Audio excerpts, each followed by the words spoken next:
There is a quiet space within you that nothing can reach. No criticism, no chaos, no storm of opinion or wave of uncertainty can break into that sanctuary. It has always been there, silent, untouched, and whole. But in the noise of modern life, we forget. We forget that peace is not something to be chased, nor strength something to be proven. In the teachings of the Buddha, there lies a map back to that inner place, not by controlling the world, but by mastering the self. This audiobook is not a lecture, nor a set of rules. It is a remembering. A slow, breath-guided return to the wisdom you already carry in your bones, the resilience sleeping behind your ribs, the stillness that never left you. Each principle shared in this sacred journey is not meant to decorate your intellect, but to dissolve what is no longer needed. These 10 Buddhist truths are not concepts to debate, but paths to walk. You may find that some sound familiar, perhaps whispered to you by your own intuition when life grew too loud. Others may challenge the very way you've been taught to cope, to strive, to react. But all of them point in the same direction, inward, downward, deeper. Toward a state of being where nothing external has the power to disturb your center, and your response to the world arises from wisdom instead of fear. Imagine no longer being shaken by rejection. No longer tossed by disappointment. No longer pulled into the whirlpool of needing to fix everything or prove anything. These teachings do not make you passive, they make you aware. In awareness, there is power. In stillness, there is clarity. And in surrender, there is a strength greater than control. The old you may seek protection in walls and noise, but the awakened you will learn that true immunity comes from within. You were never meant to carry the world. You were meant to sit with it, breathe through it, and be unmoved by its illusions. As you listen, let your body soften and your breath slow. Let go of the urgency to learn quickly or grasp intellectually. These words are not bricks to build ideas, but wind to dissolve illusions. You are invited not just to understand these teachings, but to absorb them, to let them echo through the corridors of your being like temple bells after midnight. There is nothing you need to do, no task, no checklist. Just listen. Let the teachings be the fire that gently melts the ice around your heart. Let them remind you that what affects others does not need to affect you. Not because you are indifferent, but because you are rooted. This is not an escape from life's difficulties. It is a deeper entry. The strength that arises from Buddhist wisdom is not the strength of armor, but the strength of transparency, presence, and detachment. This audiobook will offer you 10 doors. Behind each one is a principle that has survived centuries of suffering, war, transformation, and silence.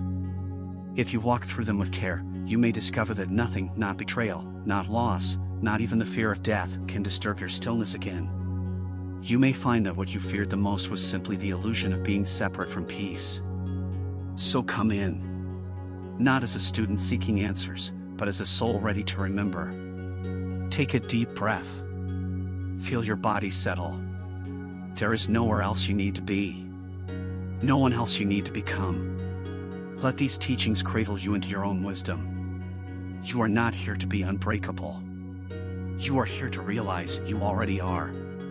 Chapter 1, Let Go of What You Can't Control. There is a moment before sleep when the mind loosens its grip on the day. It is a moment of truth, of vulnerability, where the illusions we carry all day begin to fade into the soft blur of night. In that moment, many feel the heaviness of worry descend like mist. The things undone. The words unsaid. The situations unresolved. We grasp at control like a drowning man grabs at a branch, believing that only by clinging tighter can we be safe. But Buddhism teaches us the opposite. Safety, true peace, comes not from holding on, but from letting go. And not in weakness, but in wisdom. There is nothing to control in this world, only things to observe, accept, and flow with. We live surrounded by uncontrollable tides, the words of others, the changing of seasons, the fading of youth, the unpredictability of relationships, health, and time itself. The suffering comes not from these changes, but from our refusal to accept them. Like someone trying to hold back the ocean with bare hands, we exhaust ourselves fighting what simply is. But what if we stopped? What if, instead of resisting the current, we allowed ourselves to float? Letting go is not surrendering to defeat, it is aligning with truth. And the truth is, life is not something to master. It is something to meet, breath by breath, without trying to own it. The Buddha taught that clinging is one of the roots of suffering, upadana in Pali. It is the mind's habit of trying to possess what it loves, fix what it fears, and control what it does not understand. But everything we try to grasp slips through our fingers eventually. That person we wanted to stay. That job we thought defined us. That future we planned so carefully. When we let go of control, we do not lose power, we reclaim it. Because the most powerful being is not the one who manipulates the world, but the one who remains unmoved by its changes. The one who breathes deeply through impermanence, who sees beauty in passing clouds. Letting go is not an action. It is a softening. A loosening of the grip we didn't even know we were holding. It starts in the body, the jaw unclenching, the shoulders dropping, the breath deepening. Then it travels to the mind, dissolving the illusion that we are the puppeteers of life's theater. We are not here to control the play. We are here to witness it with open hearts, open eyes, and steady hands. The tension in your chest right now, the anxiety in your belly, that is not from the world. It is from your resistance to the way the world moves. Suffering is not born from change. It is born from trying to stop change. The leaf does not cling to the branch when the wind calls it down. It lets go and floats with grace. Can we do the same? Can we trust that whatever is being taken from us is making space for something else? This principle, letting go of what you cannot control, is not passive. It is a daily, conscious choice. To release judgment. To stop replaying old stories. To bless what leaves, and to welcome what comes. The person who lives this principle does not become weaker, they become lighter. They move through life like water, shaping but never forcing. Accepting without collapsing. Present without attachment. To truly let go, we must see clearly what we are holding. Is it anger towards someone who no longer thinks of us? Is it a need to prove something to a world that isn't watching? Is it the hope that the past might somehow change? Ask yourself, in stillness, what am I trying to control right now that is not mine to control?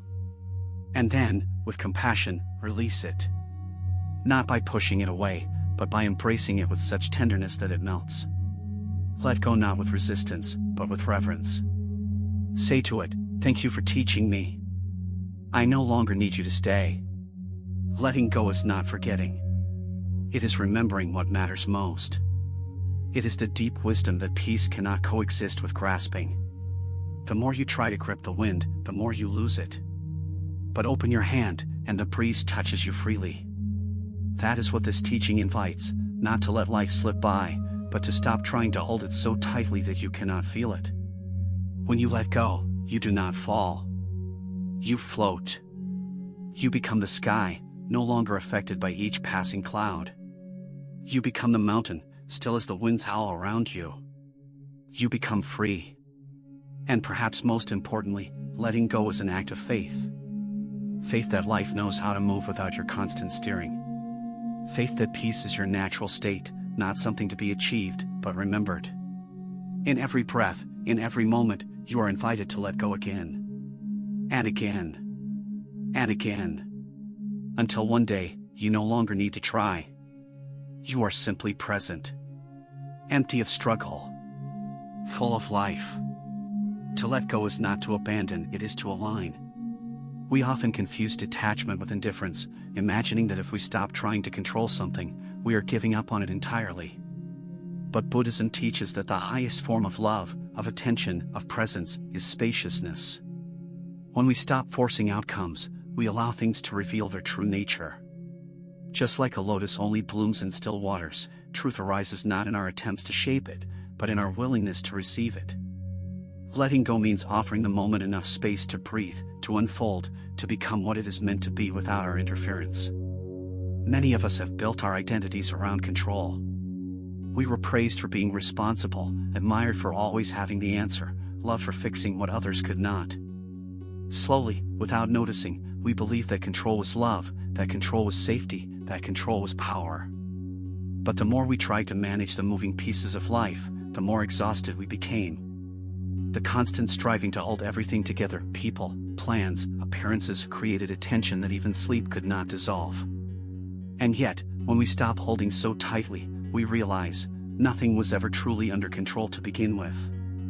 There is a certain humility that comes with letting go.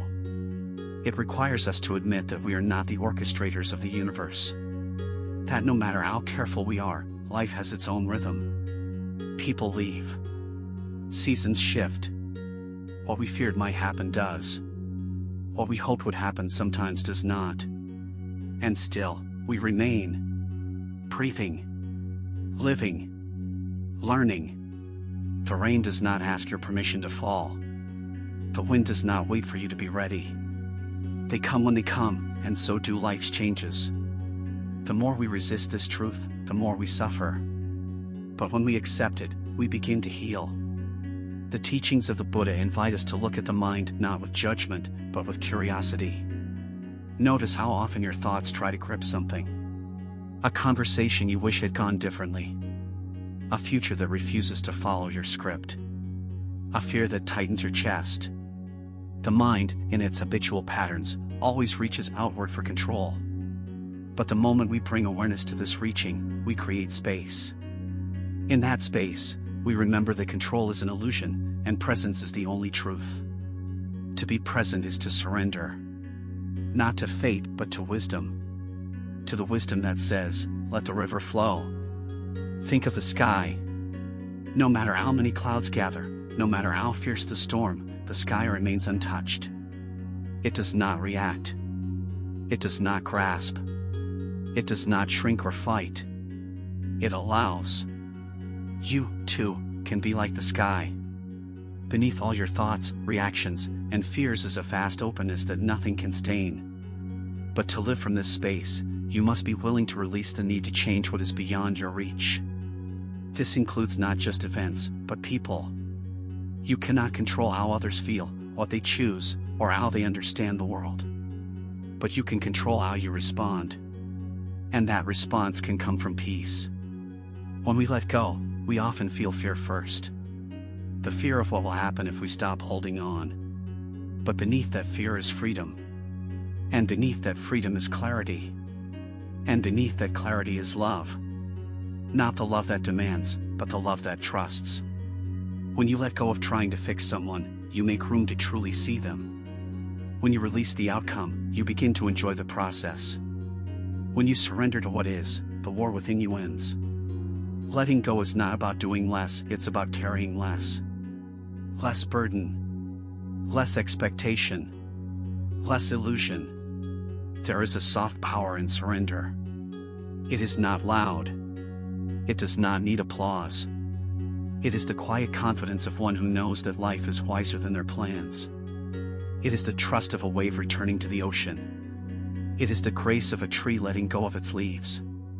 This is what letting go looks like in the heart. It is not emptiness, but fullness without attachment. When you realize that your peace is not dependent on circumstances, you stop needing life to behave a certain way.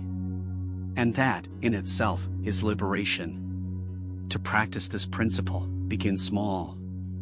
Let go of a conversation that didn't go your way. Let go of the need to be understood. Let go of the idea that everything must make sense. Sit quietly.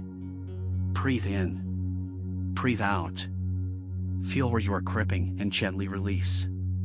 Do it again tomorrow. And the next day. Until one day, the grip is gone and only presence remains. Not because you forced it, but because you trusted the letting go more than the holding on. You were never meant to carry the world. You were only meant to carry yourself with compassion, awareness, and lightness. Every time you release what is not yours to hold, you return to that self. That peaceful, steady self beneath the noise. That unshakable you who does not need to control life in order to love it. That part of you that already knows everything changes, and that's okay. Letting go is not a single act, it is a continuous practice, a rhythm of release that moves through every moment of our lives. We let go not once, but many times. We let go in conversations when we choose not to defend ourselves. We let go in silence when we stop trying to fill every pause with explanation. We let go in love when we no longer try to make others love us the way we think we need. And most importantly, we let go in the quiet chambers of the mind, where countless thoughts rise and fall, begging for our attention, our control, our grasp. But the mind, like the wind, was never meant to be held. The suffering we experience so often comes not from the event itself, but from our unwillingness to let it pass. The harsh word someone said, "How many days have we carried it like a stone in our chest?" The missed opportunity, how long have we replayed it, as if the past could be rewritten through enough thought? When we refuse to let go, we relive the pain again and again, offering ourselves to it as if it were our only identity. But when we let go, truly let go, we reclaim our right to peace. We give ourselves permission to rest, to stop fighting, to soften into the present. There is no need to rush the process. Letting go is not a competition, nor is it a demand. The heart opens at its own pace.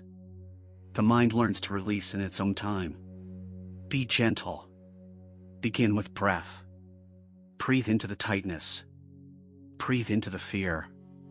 Breathe into the place that says, "But if I let go, I will fall apart." Then notice, when you breathe, you do not fall apart. You return. You return to the vast, calm space of awareness beneath it all. Letting go does not mean losing. It means finding again.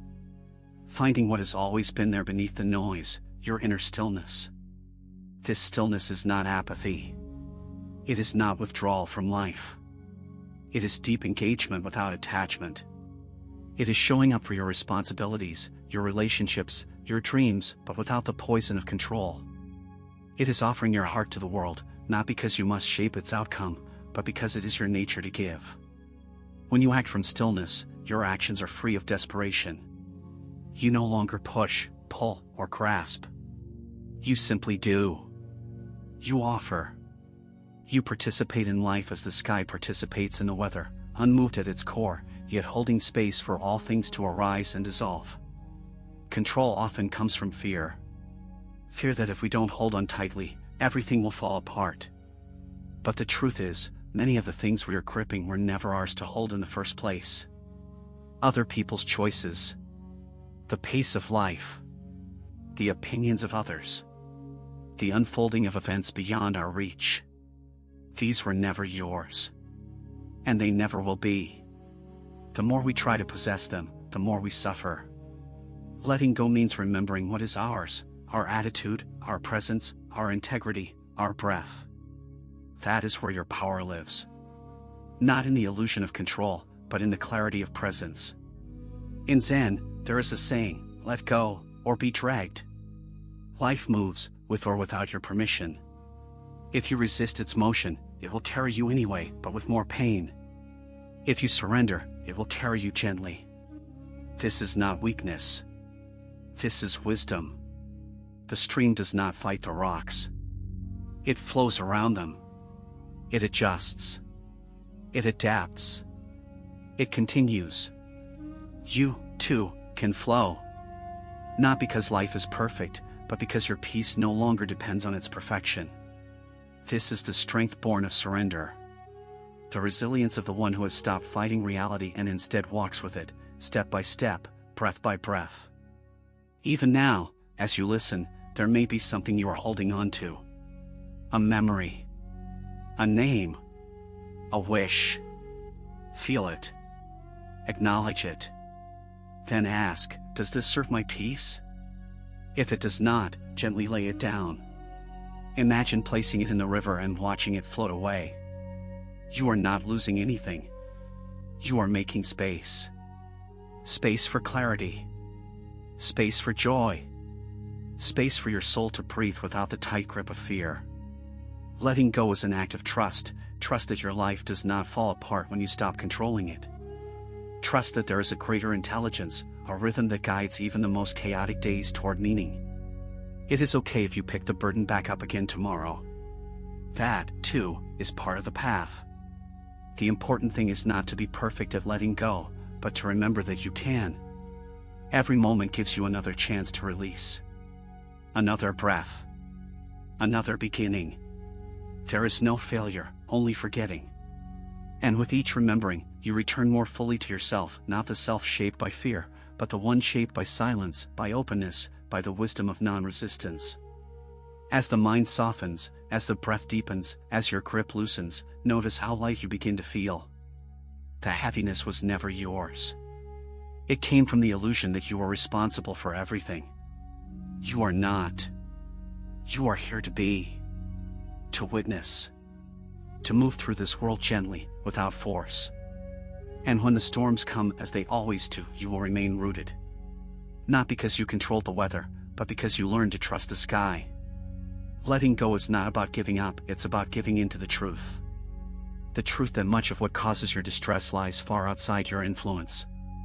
You may wish the past had unfolded differently. You may wish certain people had stayed, or others had never arrived. You may wish life had been more fair. But these are echoes in the cave of memory. They are not real in the present moment. What is real is this breath. What is real is this silence. And what is also real is your power to choose peace over persistence in pain. Every time you release what has already left you, you become more whole. We often act as if our control is a shield. If we manage everything just right, our time, our health, our image, our relationships, then we'll be safe. But control does not create safety. It creates tension. It narrows your world. It drains your energy in trying to pin butterflies to the walls of a wind tunnel. The more you try to make everything perfect, the more you feel the sting of its imperfection. Buddhism does not ask you to fix the world. It asks you to awaken within it. To see clearly. To walk through life like a lotus rooted in muddy water, yet blooming above it, untouched. In the absence of control, you begin to develop a new strength, resilience. Resilience is not about having power over life, it's about being at peace with how life moves. A resilient person can feel the ground shake and still trust their center. They can be surrounded by noise and still hear their breath. They can watch doors close and know that space has been made for another. Letting go builds this strength not by adding anything, but by taking away the illusions that keep us brittle. You become softer and yet more stable. Less controlling and yet more clear. There is a quiet joy that comes from no longer needing things to go your way. You wake up and welcome the day without demands. You interact without trying to impress. You listen without needing to fix. And you love not because it guarantees a return, but because love, in its purest form, is a release. You are no longer trying to mold others or yourself into something else. You are simply allowing. And in that allowing, you discover a profound freedom. A lightness. A truth that says, you do not need life to bow to you in order to feel peace. Letting go transforms how we experience time. When you stop trying to control every outcome, you begin to slow down. You notice the wind, the texture of sunlight on the skin, the stillness between thoughts. Life becomes less about achievement and more about presence. You're not racing toward a goal, you're arriving into now. Again and again. And in this arrival, you begin to feel life more deeply, not less. Ironically, by releasing your grip, you become more intimately connected with everything, because you're finally with it, not above it, not trying to master it, but sharing its breath. The teachings say that all things are impermanent. Anicca. Nothing lasts. Nothing is truly owned. This may sound harsh to the mind that seeks comfort and stability, but to the awakened heart, it is liberation. If nothing lasts, then you are free to let things pass. You are free to love without needing to possess. You are free to experience without fearing loss. What a relief to know that life moves with or without your control. What a relief to stop trying to catch the river in your hands, and instead let it wash over you in its sacred dance. So many people live caught in the false belief that if they stop controlling, they will be swallowed by chaos. But the truth is, they are already drowning, not in life, but in their resistance to it. You were never meant to be the master of outcomes. You were meant to be a mirror of the moment, reflecting what is with clarity and compassion. Letting go is not passivity. It is presence. It is the strength to remain open even when things don't go the way you wanted. It is the wisdom to know that peace is always an option, no matter the circumstance. You can begin this practice now, in the quiet of this moment. Think of one thing you have tried to control recently. A situation. A person. an emotion. Then close your eyes and say silently, "This is not mine to carry." Feel the way your body responds. Notice the shift, not a dramatic release, but a subtle softening. That is the doorway. That is the beginning of trust. Letting go does not mean you stop caring.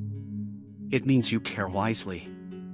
It means your heart is still open, but your hands are not clenched. As the sun sets and the world dims into silence, let this be your vow: I will no longer fight the tide. I will flow. I will trust. I will breathe with what is. In doing so, you will discover a peace that control could never offer, a peace born of surrender, a peace that nothing can touch because it no longer depends on external circumstances. And in that space, in that stillness, you will find yourself again, not the self burdened by trying to hold it all, but the one who knows, letting go is the way to come home. There comes a time in every spiritual journey when the mind grows tired of the struggle. Not because the world has become easier, but because the soul has finally learned, it is not your duty to hold what hurts you. It is not your responsibility to fix what is not yours.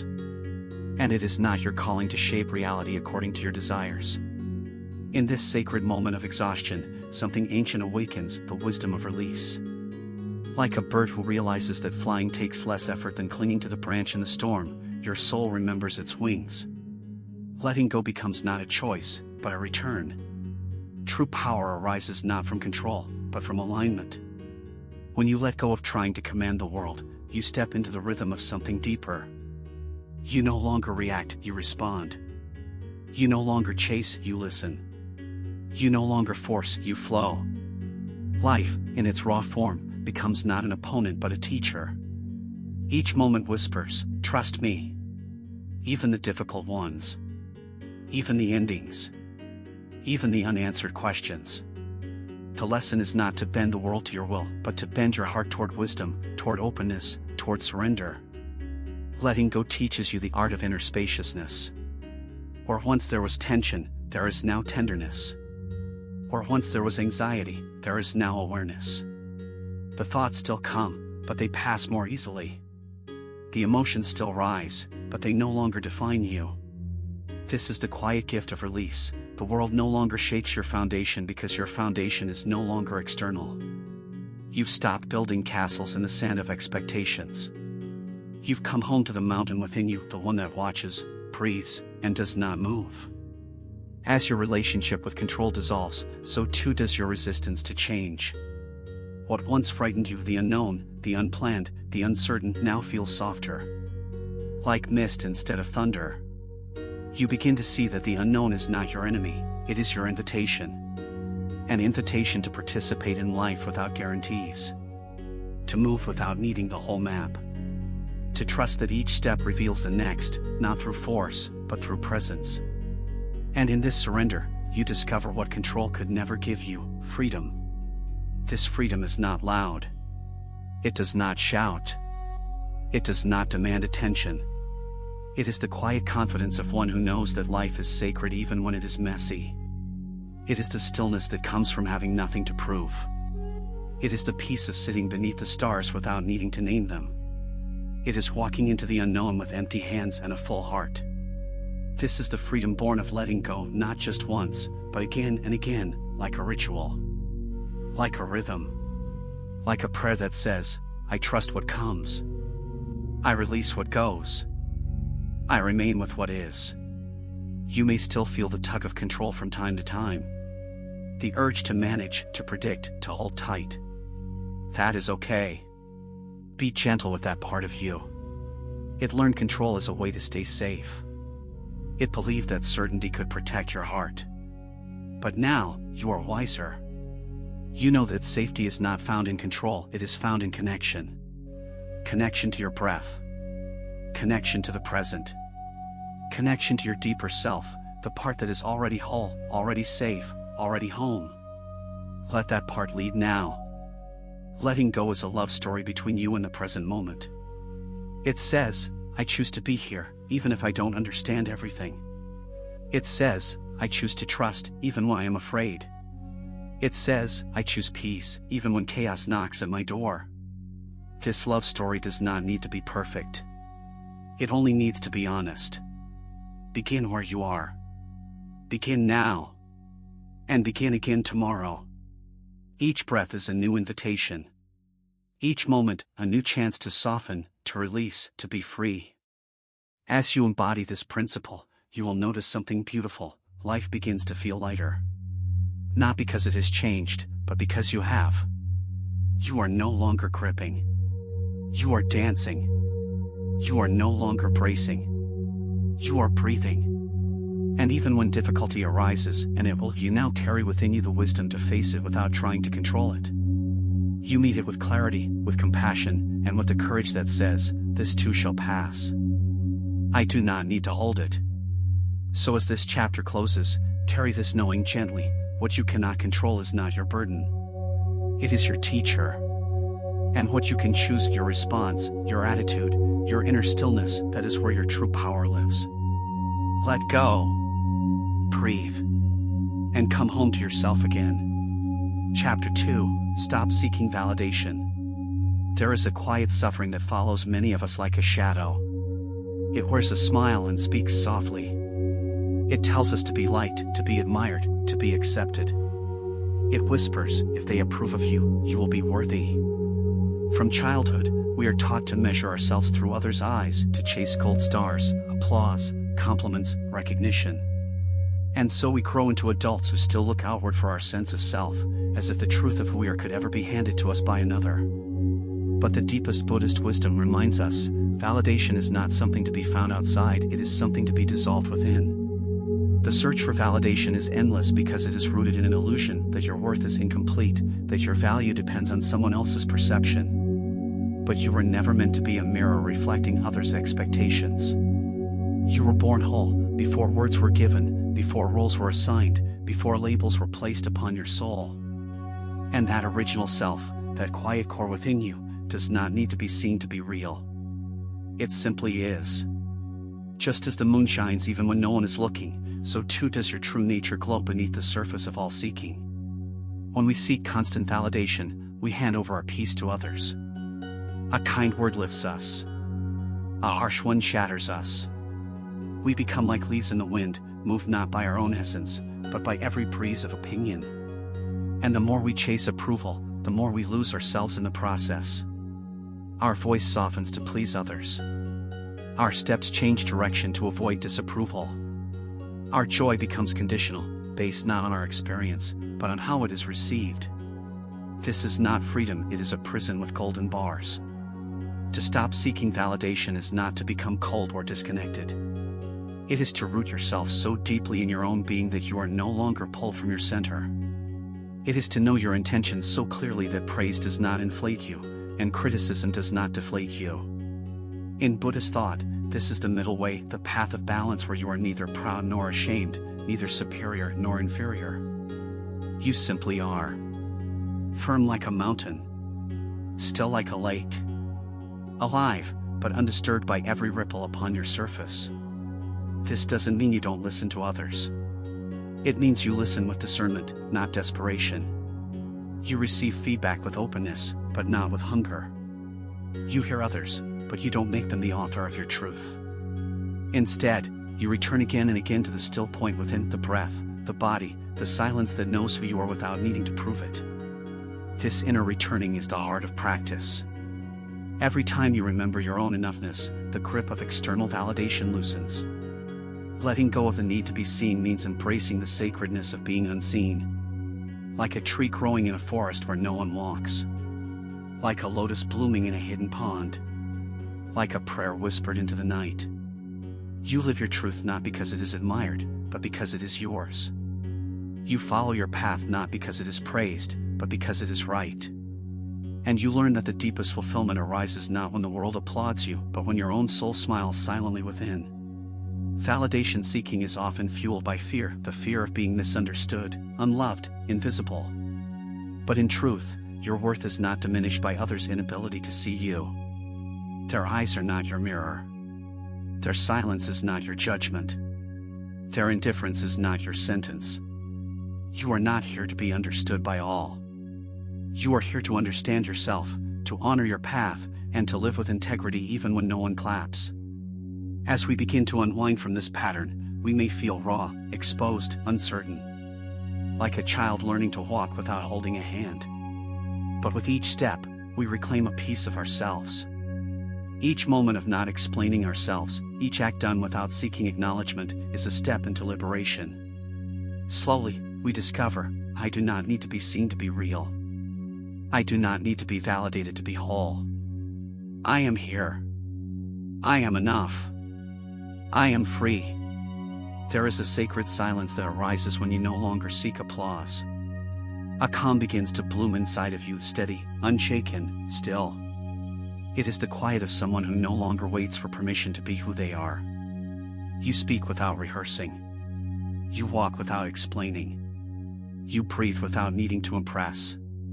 And from this stillness comes the rarest kind of beauty, authenticity. The soul, unmasked.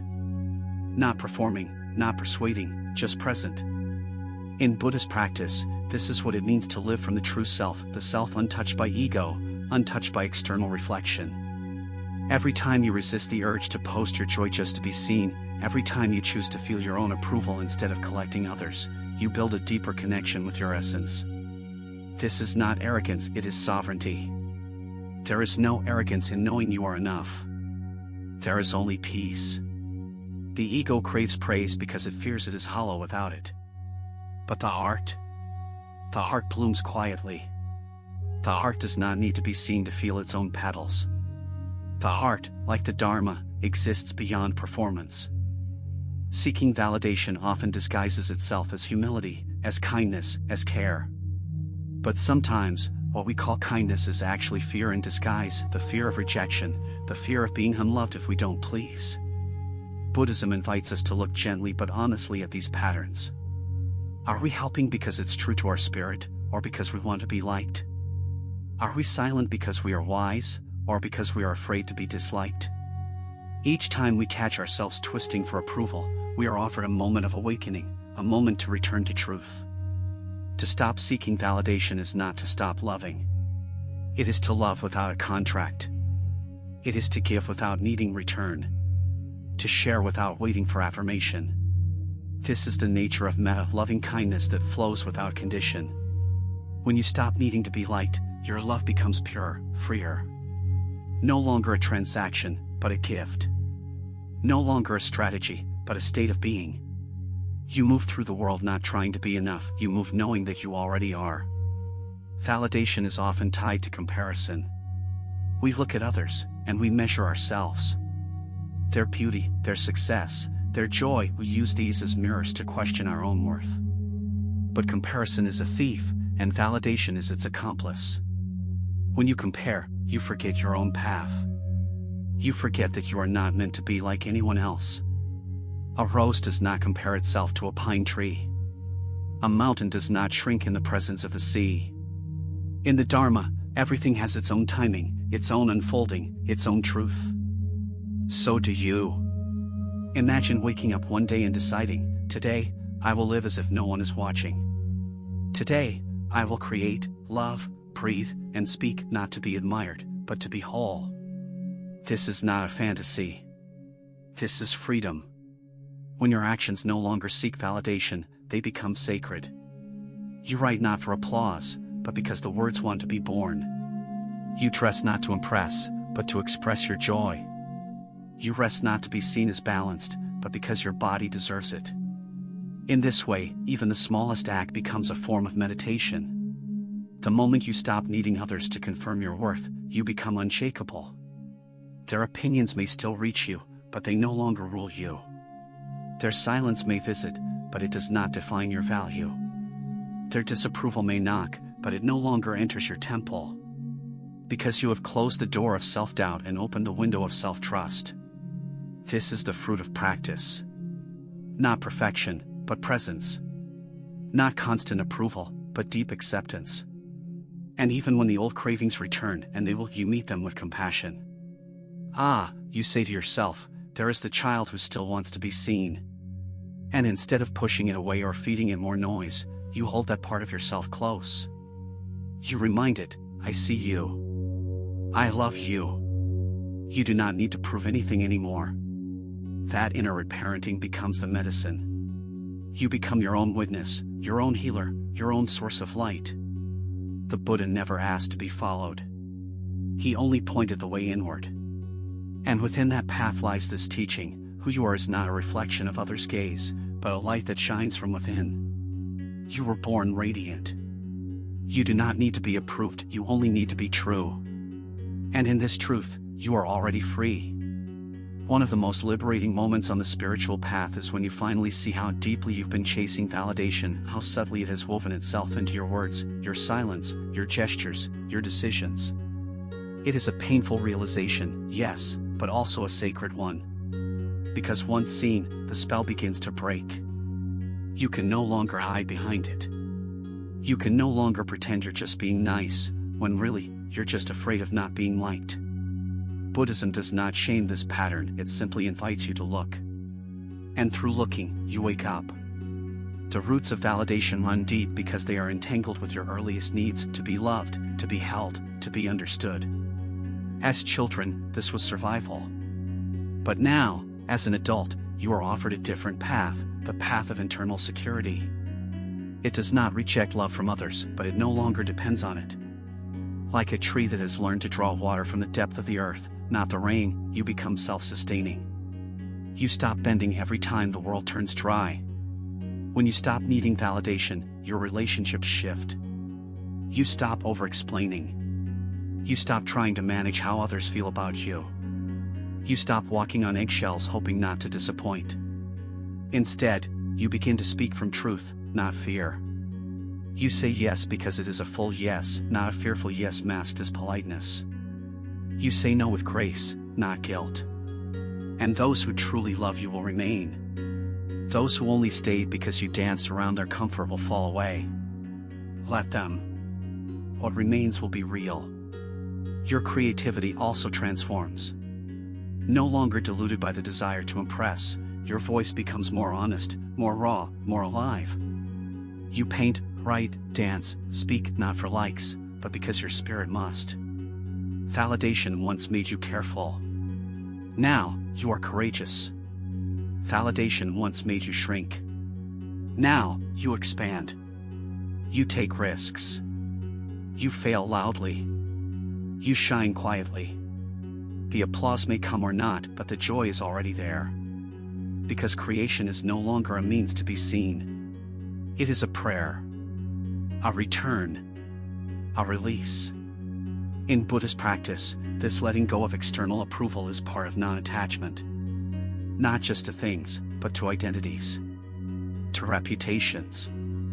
To being the good one, the nice one, the admired one. These masks are heavy. And each time you put one down, you breathe a little deeper. You laugh a little louder. You rest a little easier. You realize that being misunderstood is not a death sentence. Being disliked is not a failure.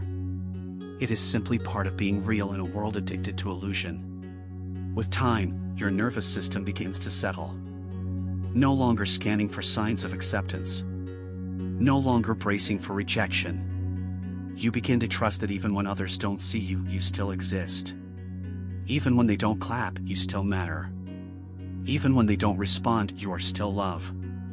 This deep, embodied self-trust is not arrogance.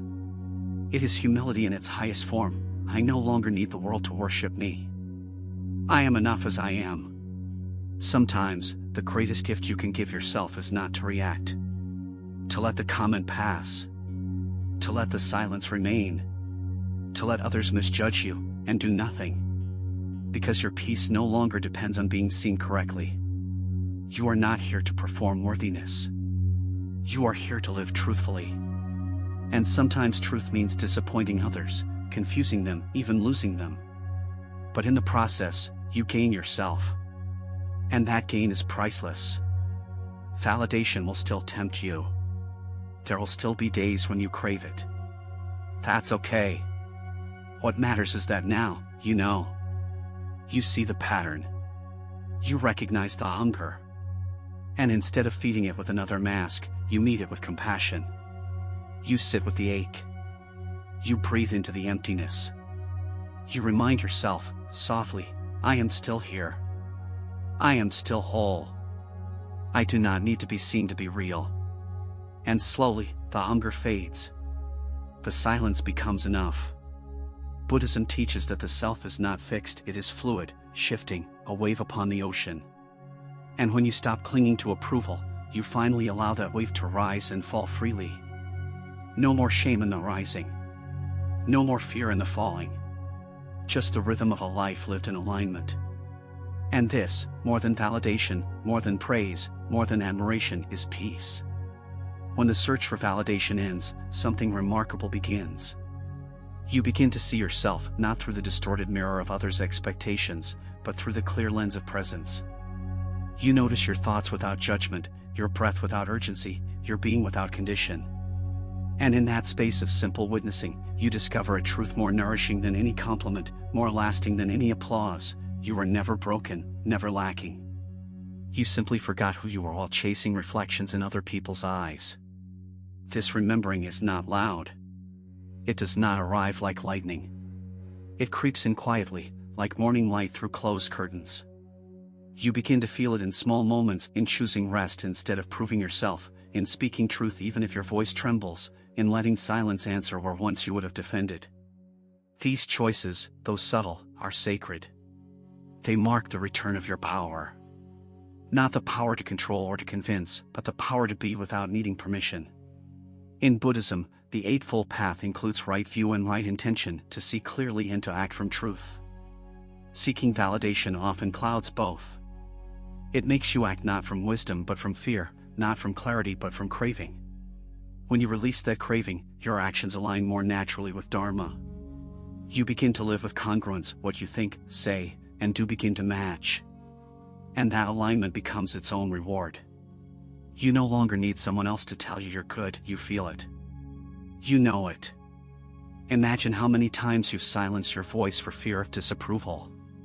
How many times you've hidden your joy so as not to appear too much. How often you've dimmed your truth so others would feel comfortable.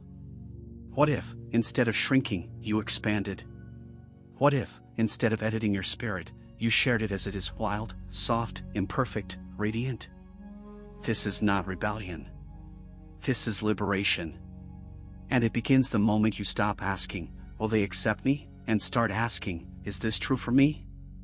One of the great paradoxes is that the more you seek validation, the less real connection you feel. Because what others love is the mask, not you. And even when they praise you, it never satisfies, because deep down, you know it's not the real you being loved. But when you stop seeking and start showing up as you are, raw, uncertain, but true, you open the door to genuine intimacy. The kind where nothing needs to be proven. Where your presence is enough. Where your essence, unpolished, is finally safe to be seen. Letting go of validation also makes space for joy. Not the kind you perform, but the kind that rises naturally when you are aligned with your heart. You laugh without wondering how it sounds. You move without checking how it looks. You express without waiting for likes. This joy is holy, it is not for show, not for sale. It is for you. And in honoring it, you return to the innocence of being.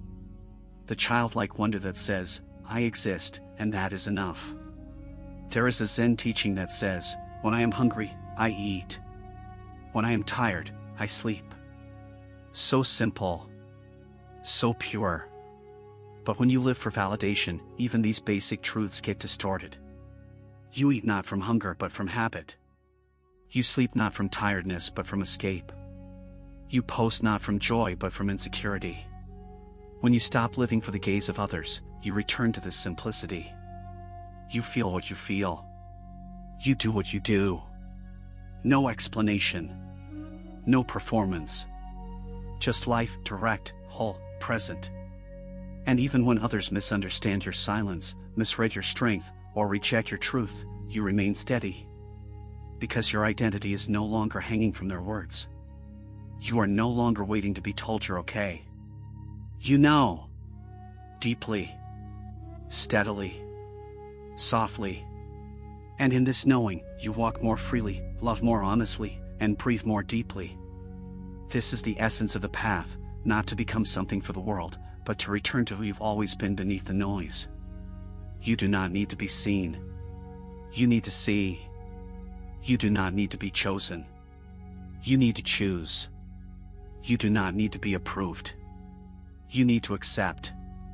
And when that becomes your practice, day by day, breath by breath, you discover a peace no praise can offer and no rejection can steal. The moment you stop seeking validation, you begin to taste the rare sweetness of inner freedom. It's not loud. It doesn't need to shout. It hums quietly beneath your chest like a mantra that says, I am enough as I am. You wake up not to impress but to exist. You act not to be noticed but to be real. You love not to be needed but to give. And in this way, you begin to live in alignment with the Dharma, not chasing, not performing, but simply walking, step by step, with awareness and peace. So much of our exhaustion comes from performing. From the need to be perceived a certain way. From the effort of managing how we're received. But peace arrives the moment you let all that go. You stop trying to craft a version of yourself that others will admire, and instead, you embody the truth of who you are. Some may not understand you. Some may resist your change. But the ground you stand on will finally be yours. Solid. True. Free from the fragile scaffolding of others' approval. Buddhism teaches us that the root of suffering is attachment. And validation is one of the most seductive forms of attachment because it promises a fleeting sense of being loved, accepted, and seen. But it is temporary. Like a mirage in the desert. It fades the moment you reach for it. And so the wise practitioner learns to turn inward. To find steadiness in stillness. To sit with the discomfort of not being seen and allow it to teach you something profound. Your presence is not dependent on perception. There will still be moments when you crave recognition. When the old wounds whisper that you're not enough unless someone tells you so. That's okay. Do not shame yourself for wanting love. Instead, gently redirect that longing inward. Offer yourself the recognition you seek. Bow to your own efforts. Acknowledge your quiet courage. Celebrate your silent growth. This is not vanity, it is self-respect. The kind that grows in meditation, in stillness, in deep listening. With practice, you begin to speak more honestly, even when your voice shakes. You begin to make choices that honor your values, even if they're unpopular. You begin to rest without guilt. To walk away without explanation. To hold your ground without needing to be understood. This is not coldness, it is clarity. It is the kind of inner steadiness that comes from knowing you are no longer a product for others to consume. You are a being alive, sacred, and whole. When you stop chasing validation, your presence becomes more healing to others. Why? Because you no longer need anything from them. You see them clearly, without needing them to reflect anything back. You offer love freely, without entanglement. Your presence becomes a sanctuary, not a performance stage. People feel safer around you because you are not trying to extract approval from them. You are simply being. This is what true compassion looks like: quiet, grounded, free from the burden of needing to be received a certain way. There is deep joy in realizing you can walk through a room and not adjust your soul to fit its shape. You don't need to speak a certain way, smile at the right moment, or soften your truth to avoid discomfort. You just exist. Fully. Authentically. And that presence alone becomes your power. You begin to live in such a way that your life is not a reaction, but a declaration: I am not here to impress. I am here to be. That simplicity becomes sacred. Think of the Buddha, silent, serene, unmoved by praise or insult. He did not need validation to remain in peace. He saw through the illusion of approval and rejection. He knew that truth, like the moon, does not vanish when the clouds pass. And in his steadiness, he reminded others of their own. You, too, can walk this path. You, too, can anchor in the deep knowing that who you are does not require validation, it only requires presence. In the end, it's not about never being affected. It's about being rooted enough to return. To return to breath. To return to stillness. To return to that quiet place inside you that says, I am here, I am whole, I do not need to be seen to shine. And from this place, you become unshakable, not because you are invincible, but because you are real. Chapter 3, Practice detachment, not indifference. In the still heart of Buddhist wisdom lies a teaching often misunderstood by the modern world, the art of detachment. Many confuse it with indifference, believing that to detach means not to care, not to feel, not to love deeply. But that is not the path of the Dharma. True detachment is not about closing the heart, it is about opening it so fully that you no longer cling. You allow life to flow through you, joy, sorrow, gain, loss, without grasping, without pushing away. And in that freedom, peace is born. Detachment is the quiet strength that lets you love without possession, give without expectation, and walk away without bitterness. It is not a cold wall, it is a warm river, flowing softly through experience without trying to stop it. In contrast, indifference is a numbness, a disconnection. It is the absence of care. But detachment is full of care, it simply does not depend on outcomes. It says, I am here, present, open, but I do not need this to go a certain way for me to be okay. When you practice detachment, your love deepens. Why? Because it is no longer entangled in control. You don't love someone for how they make you feel or how they complete you. You love them for who they are, even when they change, even when they leave, even when they do not meet your needs. You understand that people are not possessions, and love is not a transaction. It is a shared space, a moment of recognition, a gift given freely, not a contract to be enforced. Buddhism teaches that all things are impermanent. People change. Emotions pass. Circumstances shift. Detachment is your way of flowing with this truth rather than fighting it. It does not mean you don't feel sadness or pain, it means you don't drown in it. You feel deeply, but you let it pass. Like clouds across the sky, you observe your inner world without clinging to any one feeling. This awareness, this inner spaciousness, is where your strength is found. So many of our struggles come from trying to make things permanent that were never meant to be. We cling to relationships, jobs, identities, memories, hoping they will stay just as they are. But clinging only brings suffering. Detachment offers relief. It says, I can love this moment and still let it go. I can cherish this person and not need to keep them. I can be grateful even as I release. This is not giving up, it is letting go with grace. Practicing detachment also means releasing the illusion of control. We often believe that if we worry enough, plan enough, try hard enough, we can prevent loss or pain. But life moves according to its own laws. The Dharma is not personal, it flows with or without your approval. Detachment is the wisdom that bows to this reality. It does not try to bend the world to its will, it aligns with the truth of impermanence. In doing so, it becomes light, flexible, and free. This doesn't mean you stop caring about people or outcomes. It means you stop tying your peace to them. You continue to work, love, create, but without gripping. Without needing things to validate your worth or provide you with lasting happiness. Because happiness, as the Buddha taught, is not found in having everything go your way, it is found in letting go of the need for things to go your way. This is radical freedom. And it is available to you in every breath. True detachment also softens your suffering.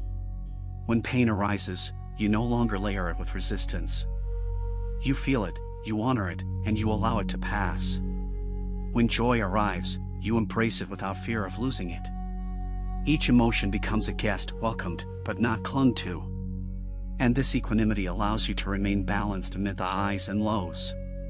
You are no longer on an emotional roller coaster. You are the still witness, the grounded center, the calm in the storm. Letting go does not mean you lose connection, it means you return to the right kind of connection. Not one built on need, but one built on awareness. Not one rooted in fear, but in love. When you detach from outcome, you show up more authentically. You are no longer performing or manipulating, you are simply being. This truthfulness invites deeper intimacy. It makes space for others to be themselves, too. To live with detachment is to understand that everything you experience, every joy, every sorrow, every connection is part of a passing river. You do not stop the river, nor do you try to own its flow. You simply sit by its banks and witness. This does not make you passive, it makes you wise. Because when you stop clinging to what is always changing, you discover what never changes: your presence, your breath, your deep and spacious awareness. Indifference, by contrast, builds walls. It says, "I don't care. I won't feel. I will shut down to protect myself." But detachment builds bridges. It allows you to feel everything without being consumed. It opens the heart while rooting it in stillness. You can feel another's pain, but not lose yourself in it. You can hold space for love, but not become enslaved by need. You can stay present without making your peace depend on anything outside of you. This teaching is especially important in relationships. When you cling, you suffocate. You want them to stay, to behave a certain way, to never change. But people are not static. They grow, they leave, they return, they evolve. When you release attachment, your love becomes more generous. You stop needing others to fill your emptiness. You meet them from fullness. And in that, love becomes more real, more respectful, and far more beautiful. Detachment is not a lack of emotion, it is the mastery of it. It is the ability to hold joy and grief, hope and loss, without falling into chaos. You no longer ride the waves blindly, you learn to surf them with presence. This is the path of mindfulness. You feel the emotion, but you are not only the emotion. You see the thought, but you are not only the thought. You return again and again to the anchor of awareness, to the breath, to the present moment. In the Buddhist practice of non-attachment, you begin to notice how much of your suffering comes from the stories you create. If they leave, I'll be nothing. If I fail, I'm worthless. If I don't succeed, I'm a disappointment. These thoughts are not truths. They are knots. And detachment gently unties them, not by fighting them, but by seeing through them. You begin to realize your worth is not conditional. Your peace does not depend on approval. You are whole now. True detachment is infused with compassion. It is not a cold rejection of life, it is a warm embrace of its transience. You begin to say, I love this moment, and I will let it go. I cherish this person, and I will not cling. I feel this grief, and I will not drown. In doing so, you become like the sky, open, spacious, vast. Emotions pass through you like clouds. Experiences move through like winds. But you, the sky, remain steady, present, unchanged. It is in detachment that true presence arises. As long as you're grasping for something, love, attention, control, you are not fully here. Your mind is elsewhere, in the future, trying to secure something. But when you release that grasp, your hands are free. Your attention returns. You begin to taste life as it is, not as you wish it to be. And in that quiet acceptance, you find a serenity that no possession, no person, no outcome could ever provide. Detachment also nurtures forgiveness. When you stop clinging to how things should have been, you make space for what is. You release old wounds, old expectations, and allow healing to occur. You no longer need to carry resentment like a shield. You understand that everyone is walking their own path, making their own choices, guided by their own fears and dreams. And so you let go, not because they deserve it, but because you do. Your peace matters more than holding on. You'll find, too, that with detachment comes clarity. You are no longer pulled in 100 directions by emotion. You can see what is real. You can act from wisdom instead of reactivity. Your decisions become lighter, your presence more grounded. You are not swayed by praise or blame, gain or loss. You walk the middle way, balanced, alert, free. This is not apathy. This is mastery. Detachment is not an escape, it is an awakening. When you practice it deeply, you do not run from the world, you become more intimate with it. You begin to see things as they are, not through the cloudy lens of your attachments. The flower blooms, and you admire it without needing it to last forever. The moment passes, and you do not beg it to stay. You bow to its beauty and let it go. This simple act, witnessing without clinging, is the heart of spiritual maturity. The reason so many suffer is because they grasp. They grasp for permanence in an impermanent world. They grasp for control in a life that flows beyond all plans. But when you loosen your grip, you find you were never truly in control to begin with. The river has always been moving, with or without your permission. And so, instead of fighting it, you begin to float. Instead of swimming upstream, you surrender to the current not as weakness, but as trust in the deeper unfolding. This trust is not blind, it is rooted in awareness. In your stillness, you begin to feel the quiet intelligence of life itself. How things come together and fall apart. How doors close only to lead to unexpected paths. How losses reveal strength you didn't know you had. When you are not blinded by attachment, you can see these movements with clearer eyes. You begin to cooperate with life, not resist it. And that cooperation brings a soft power, calm, steady, unshakable. So much of your inner noise dissolves when you stop chasing what cannot be held. You no longer obsess over what they think, how long it will last, or what might happen next. You sit with what is. And what you find is surprising, the present moment is more than enough. It is rich, layered, sacred. You don't need to add to it, fix it, or extend it. You simply breathe with it. The anxiety of holding on is replaced with the peace of letting be. In this space of detachment, love transforms. You stop using people to fill your emptiness. You stop needing them to act a certain way to feel secure. You love without agenda. You listen without preparing your reply.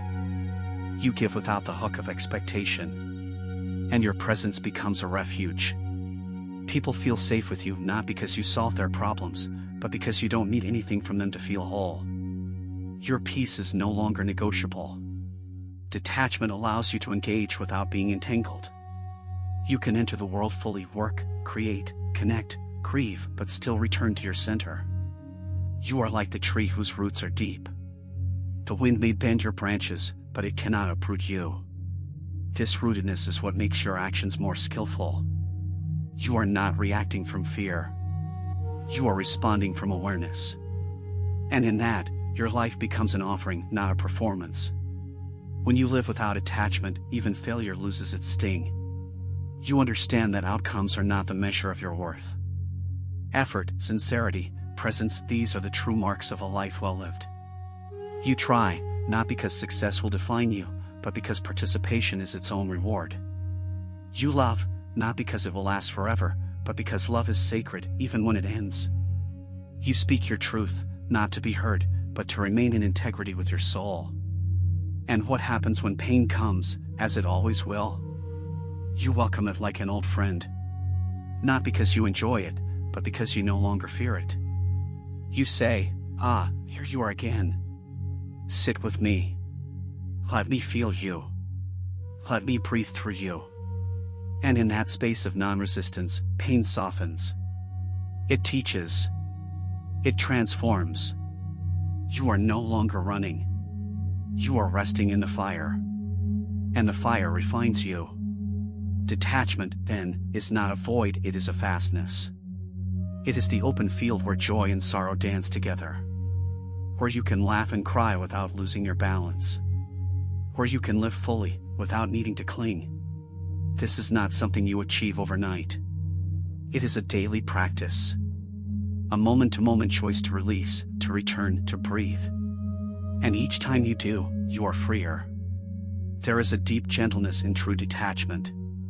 It's not something you use to armor yourself against the world, it's something that lets you walk through the world with open hands. You no longer try to grip what must pass, nor do you reject what comes uninvited. You meet it all with presence. And in that sacred neutrality, your soul finds rest. You are no longer swinging between extremes of obsession and avoidance. You become like the middle path, balanced, steady, and kind. Many people misunderstand detachment as being unemotional or distant. But the real detachment Buddhism speaks of is full of warmth. You care, but you no longer depend. You act, but you're not obsessed with results. You love, but you don't demand reciprocity. It is not about becoming hollow, it is about becoming whole. You no longer need others to complete you. You are not chasing after the external to fix what is internal. You are already complete, already rooted. In your quiet moments, detachment becomes a sanctuary. You begin to recognize your triggers, not to suppress them, but to understand them. The more you observe without judgment, the more they lose power over you. That anxious need for approval, that fear of being left behind, that hunger for more all begin to dissolve under the light of awareness. You realize, slowly and tenderly, that you no longer have to hold on so tightly. You can breathe again. The Buddha taught that everything that arises will pass. This includes your emotions, your thoughts, your relationships, even your own identity. Knowing this doesn't make life sad, it makes it sacred. You begin to appreciate each moment for what it is, not what it could be. You say to yourself, this is here now, and it is enough. You sip your tea more slowly. You hold a hand with more reverence. You listen with more presence. This is detachment in action, not escape, but deeper presence. And when things end, as they always do, you grieve without collapse. You feel sorrow, but you are not consumed by it. You miss what was, but you don't chase what's gone. You bow to the impermanence, to the closing of chapters, and you allow the ache to be part of the beauty. Even pain, when met with detachment, becomes holy. It becomes the teacher that deepens your compassion and sharpens your awareness of what matters. Detachment also helps you let others walk their own path. So often, we try to save people, fix them, convince them to change. But that is rooted in attachment, in fear. Detachment allows you to say, I love you, and I release you. I trust your journey, even if I do not understand it. I will not manipulate your path to ease my discomfort. This is not abandonment. This is respect for yourself and for them. It is trust in the unfolding of life. Even your own path becomes softer under detachment. You stop needing to be a certain kind of person. You no longer carry the burden of perfection. You allow yourself to change, to grow, to outgrow. You see the mistakes not as failures, but as necessary compost for your inner garden. You stop grasping for a fixed identity, and in doing so, you become more alive. You begin to flow instead of freeze. You begin to move with life, not against it. When you detach from results, your work becomes more meaningful. You are no longer hustling for worth. You give what you can, as sincerely as you can, and you let go of the rest. This is freedom. This is peace. This is the way of the Bodhisattva, offering without attachment, acting without ego, loving without demand. There is nothing passive about this path. It is active surrender.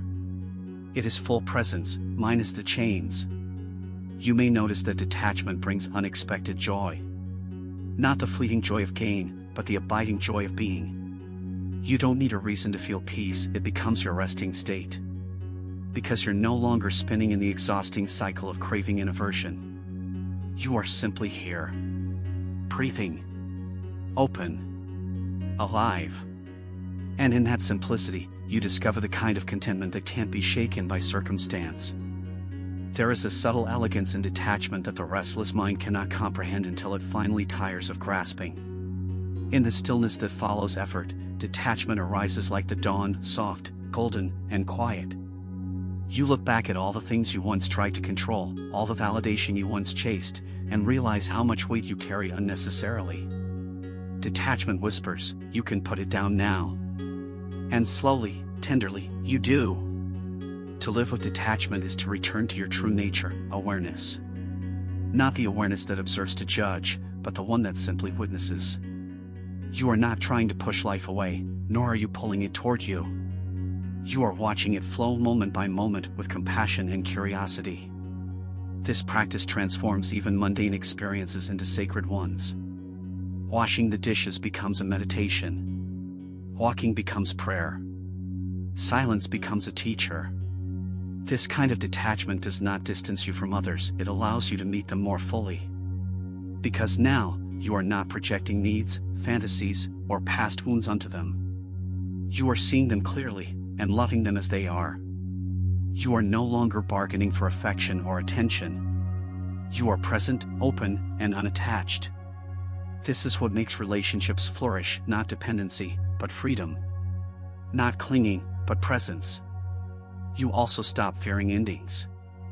You understand now that everything ends not because something is wrong, but because that is the nature of existence.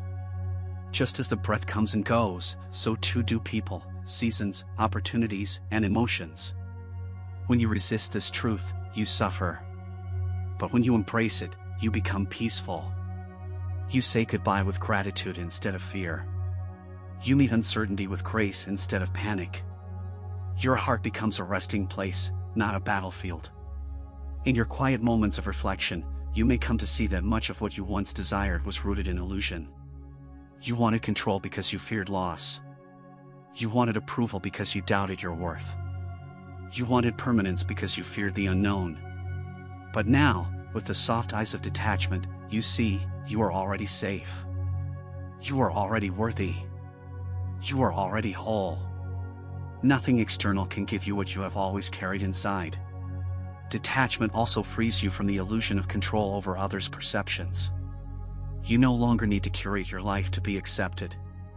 You live in alignment with your values, not their expectations. And in that alignment, you find something deeper than validation. You find integrity.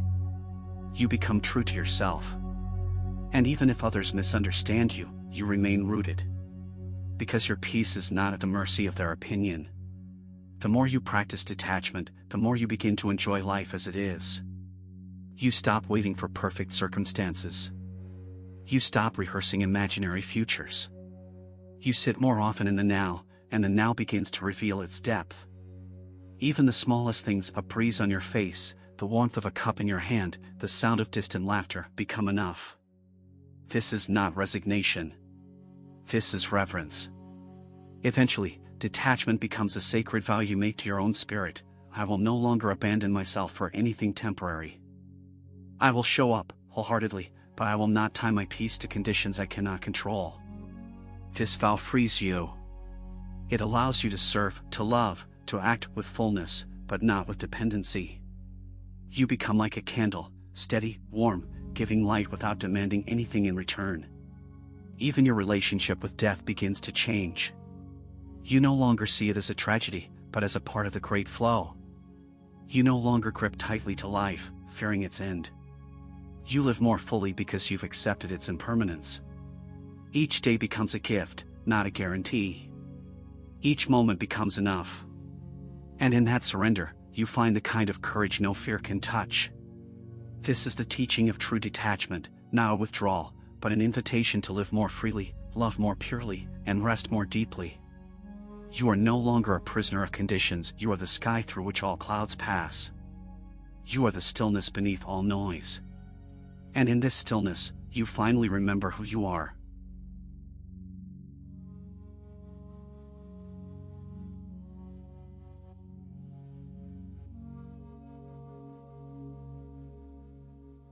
There is a subtle elegance in detachment that the restless mind cannot comprehend until it finally tires of grasping. In the stillness that follows effort, detachment arises like the dawn, soft, golden, and quiet. You look back at all the things you once tried to control, all the validation you once chased, and realize how much weight you carried unnecessarily. Detachment whispers, you can put it down now. And slowly, tenderly, you do. To live with detachment is to return to your true nature, awareness. Not the awareness that observes to judge, but the one that simply witnesses. You are not trying to push life away, nor are you pulling it toward you. You are watching it flow moment by moment with compassion and curiosity. This practice transforms even mundane experiences into sacred ones. Washing the dishes becomes a meditation. Walking becomes prayer. Silence becomes a teacher. This kind of detachment does not distance you from others, it allows you to meet them more fully. Because now, you are not projecting needs, fantasies, or past wounds onto them. You are seeing them clearly, and loving them as they are. You are no longer bargaining for affection or attention. You are present, open, and unattached. This is what makes relationships flourish, not dependency, but freedom. Not clinging, but presence. You also stop fearing endings. You understand now that everything ends, not because something is wrong, but because that is the nature of existence. Just as the breath comes and goes, so too do people, seasons, opportunities, and emotions. When you resist this truth, you suffer. But when you embrace it, you become peaceful. You say goodbye with gratitude instead of fear. You meet uncertainty with grace instead of panic. Your heart becomes a resting place, not a battlefield. In your quiet moments of reflection, you may come to see that much of what you once desired was rooted in illusion. You wanted control because you feared loss. You wanted approval because you doubted your worth. You wanted permanence because you feared the unknown. But now, with the soft eyes of detachment, you see, you are already safe. You are already worthy. You are already whole. Nothing external can give you what you have always carried inside. Detachment also frees you from the illusion of control over others' perceptions. You no longer need to curate your life to be accepted. You live in alignment with your values, not their expectations. And in that alignment, you find something deeper than validation. You find integrity. You become true to yourself. And even if others misunderstand you, you remain rooted. Because your peace is not at the mercy of their opinion. The more you practice detachment, the more you begin to enjoy life as it is. You stop waiting for perfect circumstances. You stop rehearsing imaginary futures. You sit more often in the now, and the now begins to reveal its depth. Even the smallest things, a breeze on your face, the warmth of a cup in your hand, the sound of distant laughter, become enough. This is not resignation. This is reverence. Eventually, detachment becomes a sacred vow you make to your own spirit. I will no longer abandon myself for anything temporary. I will show up, wholeheartedly, but I will not tie my peace to conditions I cannot control. This vow frees you. It allows you to serve, to love, to act with fullness, but not with dependency. You become like a candle, steady, warm, giving light without demanding anything in return. Even your relationship with death begins to change. You no longer see it as a tragedy, but as a part of the great flow. You no longer grip tightly to life, fearing its end. You live more fully because you've accepted its impermanence. Each day becomes a gift, not a guarantee. Each moment becomes enough. And in that surrender, you find the kind of courage no fear can touch. This is the teaching of true detachment, not a withdrawal, but an invitation to live more freely, love more purely, and rest more deeply. You are no longer a prisoner of conditions. You are the sky through which all clouds pass. You are the stillness beneath all noise. And in this stillness, you finally remember who you are. Chapter 4: Accept, Don't Resist. In the quiet language of Buddhist wisdom, there is a sacred truth that echoes again and again. Suffering arises not from what is, but from our resistance to what is. Pain may be inevitable, but suffering is born when the mind tightens, when the heart closes, when we say, "This should not be happening." And yet, life continues to unfold independent of our preferences, unmoved by our judgments. It is in accepting this unfolding, rather than resisting it, that true peace begins. Acceptance is not weakness. It is not giving up. It is not apathy. It is the highest form of strength. Because to accept what is means you are courageous enough to look reality in the face without trying to mask it, reshape it, or flee from it. It means you sit with the truth, however raw, and say, "This is what is here now. And I will meet it with awareness." That awareness does not fix, control, or escape. It simply holds. And in that holding, a great transformation begins. Imagine a storm. Most people panic, try to build walls against it, try to shout it away. But the wise one finds shelter in stillness. The storm will pass, this is certain. The rain will end. The skies will clear. But the one who resists suffers through every drop. The one who accepts lets the rain fall on their skin without flinching. They know, this, too, belongs. And in this knowing, they remain rooted even in chaos. We are conditioned to fight discomfort. From childhood, we are told to push through pain, to avoid sadness, to stay positive no matter what. But this denies half of life. Pain, grief, uncertainty, they are not enemies. They are teachers. When we stop resisting them, they reveal their hidden gifts. Grief shows us the depth of our love. Fear shows us where trust is needed. Sadness shows us where healing still longs to bloom. Acceptance opens the door to these teachings. It is not just the heavy moments we resist, it is also the small, ordinary frustrations. The traffic jam. The lost item. The delay in plans. We tighten, we complain, we create stories about how things should be. And in doing so, we add layers of suffering to the moment. But when you breathe and say, "This is what's happening," you return to your power. You release the grip of control. You invite stillness in. And the moment, just as it is, becomes bearable, sometimes even beautiful. Acceptance also heals the inner war. So many walk through life fighting themselves, judging their thoughts, shaming their emotions, rejecting their bodies, resenting their past. But healing begins when you whisper gently to yourself, "You are allowed to be as you are. You do not have to be fixed. You are not a problem to be solved. You are a soul to be witnessed." And in that witnessing, something sacred softens. The parts of you you've been hiding finally exhale. To accept does not mean to endorse. It means to acknowledge. When injustice arises, you do not deny it, but you stop denying that it is already here. And from that honest place, you can respond more wisely. Resistance traps you in reactivity. Acceptance frees you to respond from clarity. One is born from fear, the other from presence. And presence, grounded in acceptance, is what brings lasting change, not force, not rage, but calm, conscious action. This is why the Buddha taught the power of equanimity, the deep, steady balance that comes when we stop clinging to pleasure and resisting pain. We open to both. We allow life to pass through us like the wind through trees. Not unmoved, but unbroken. We still feel, but we do not drown. We still care, but we are not consumed. This is the middle way. This is the heart of acceptance. And in your moments of deepest stillness, you will begin to notice there is a spaciousness behind every experience. Behind every joy, every sorrow, every fear, there is awareness. That awareness does not resist. It simply is. And you, in your truest nature, are that awareness.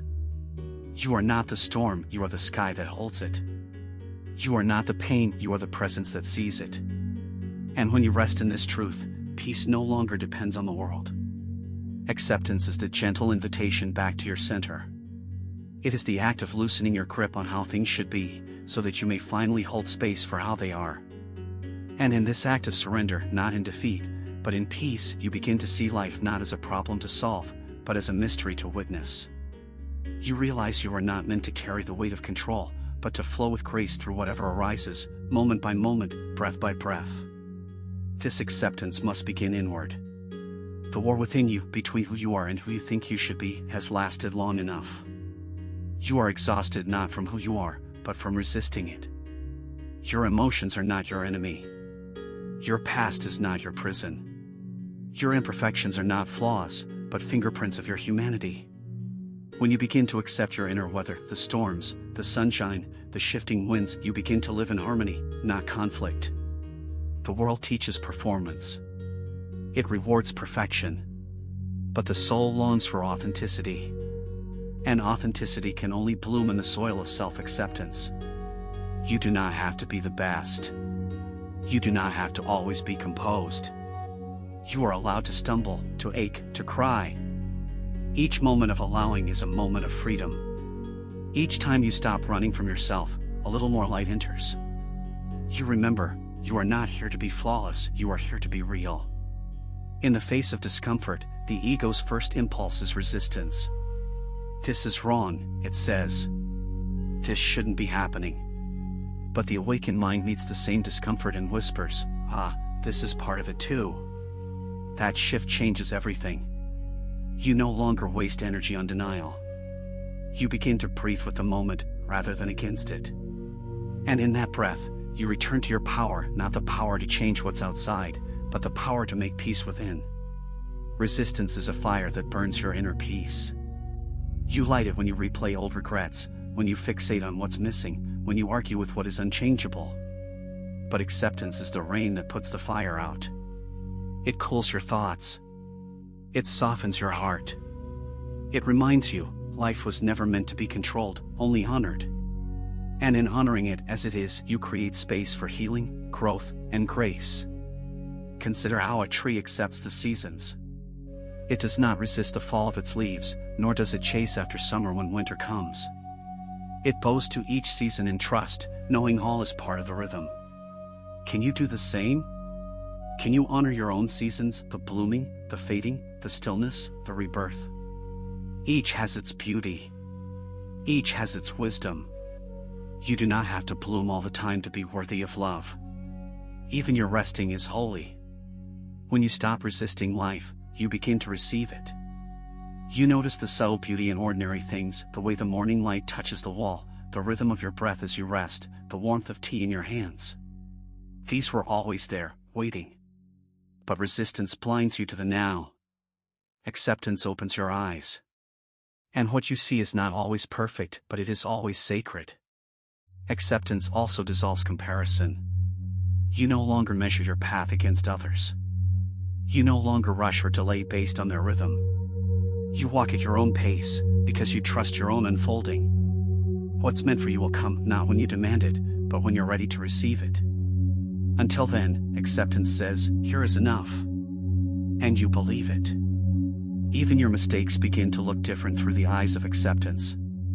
No longer proof of your failure, they become proof of your humanity. You understand now that growth is not linear, and that every stumble is part of the dance. You stop punishing yourself for being human. You hold your heart with gentleness, saying, you did the best you could with what you knew. This, too, is acceptance. And it is powerful. When the world feels heavy, acceptance offers rest. It does not fix every problem, but it reminds you, you are allowed to rest in what is. You do not have to push all the time. You do not have to resist your weariness. You can lie down beside the present moment, place your head on the pillow of awareness, and simply be. When you begin to live from a place of acceptance, you stop chasing a life free of discomfort. Instead, you learn to sit with discomfort without losing yourself. You no longer flee from pain, nor do you make it your identity. You simply allow it, observe it, and tend to it with kindness. This is the sacred middle path. This is what turns storms into teachers. You see now that life is not asking you to fight, but to feel, fully and without fear. Acceptance is a soft doorway into presence. You enter not with force, but with surrender. The moment you stop insisting that the present be different, you are finally able to meet it as it is. In that meeting, something sacred happens. You become available to the truth. Not the truth created by your mind's stories or judgments, but the truth that is raw, imperfect, beautiful. This is not about liking every moment. It's about allowing every moment the right to exist. Much of your exhaustion doesn't come from life itself, but from resisting life. You brace against things before they even happen. You rehearse imaginary outcomes. You cling to what is gone. And in doing so, you multiply your pain. But when you say, this is the season I'm in, I will not run from it, you begin to recover your energy. You begin to breathe again, not shallowly, but deeply, fully, as if for the first time. You don't have to understand everything to accept it. Some things will never make sense to the mind. But acceptance doesn't come from the mind, it comes from the heart. It says, I do not know why this happened. But I know that it has. And I will make space for it here. This space is not a place of passivity, but of profound compassion. A quiet place where life, no matter how messy, is allowed to be seen and heard. To accept what you cannot control is to stop suffering twice.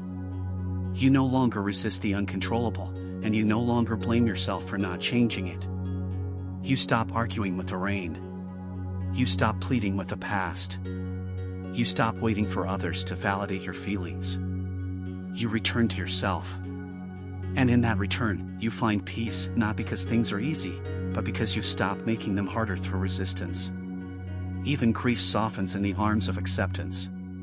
It becomes less of a burden and more of a companion. You stop asking it to leave too soon. You let it sit beside you. You let it speak. And in that presence, you hear not only sorrow, but love. Because grief is love, stretched beyond form. When you resist it, it becomes stuck. But when you accept it, it flows. It moves. It heals. It transforms. Acceptance also reveals where your attachments still live. The things you resist most are often the ones you've tied your identity to. Your image, your control, your expectations. But when you loosen the grip, even slightly, you see how much more you are than any of it. You are not your image. You are not your expectations. You are not your control. You are the space behind it all, the one who watches, who witnesses, who breathes. There is profound humility in accepting what is. You let go of the illusion that you know how everything should go. You stop believing your timeline is the only correct one. You release your grip on outcomes, and you say, maybe life knows better than I do. That humility is not resignation, it is wisdom. It is trusting that what unfolds is not always what you wanted, but often what you needed. In relationships, acceptance transforms how you love. You stop trying to fix or change others. You stop making your peace dependent on their behavior. You love them as they are, or you step away in peace.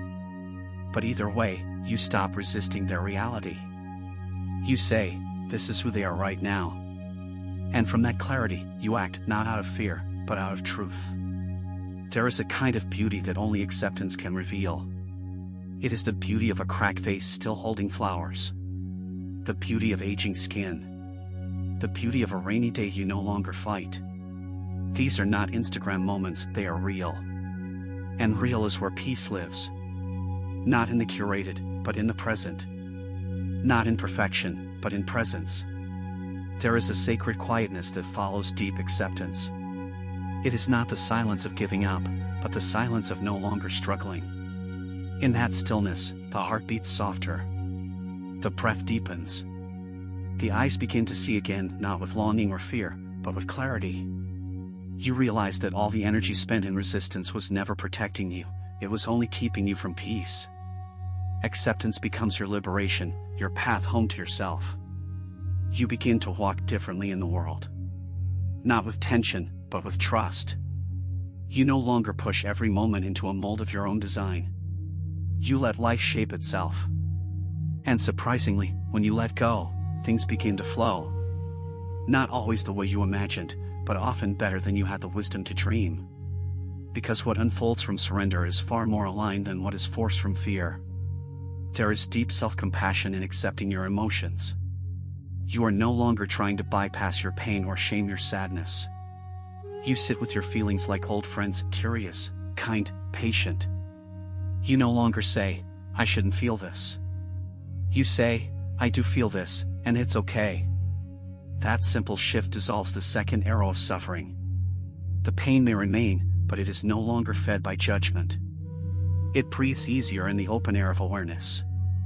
Acceptance also softens your relationship with time. You stop rushing the process. You stop forcing answers. You let healing take the time it needs. You let clarity arise on its own schedule. The seed does not bloom because you tug at it. It blooms because you create the right conditions, gentle patience, consistent presence, loving space. Acceptance is that fertile soil, and peace is what grows there. Even your failures start to look different. You no longer see them as stains, but as sacred bruises that taught you to walk more gently. You stop saying, I should have known better. You begin saying, I did what I could with what I had. That's not excuse, it's compassion.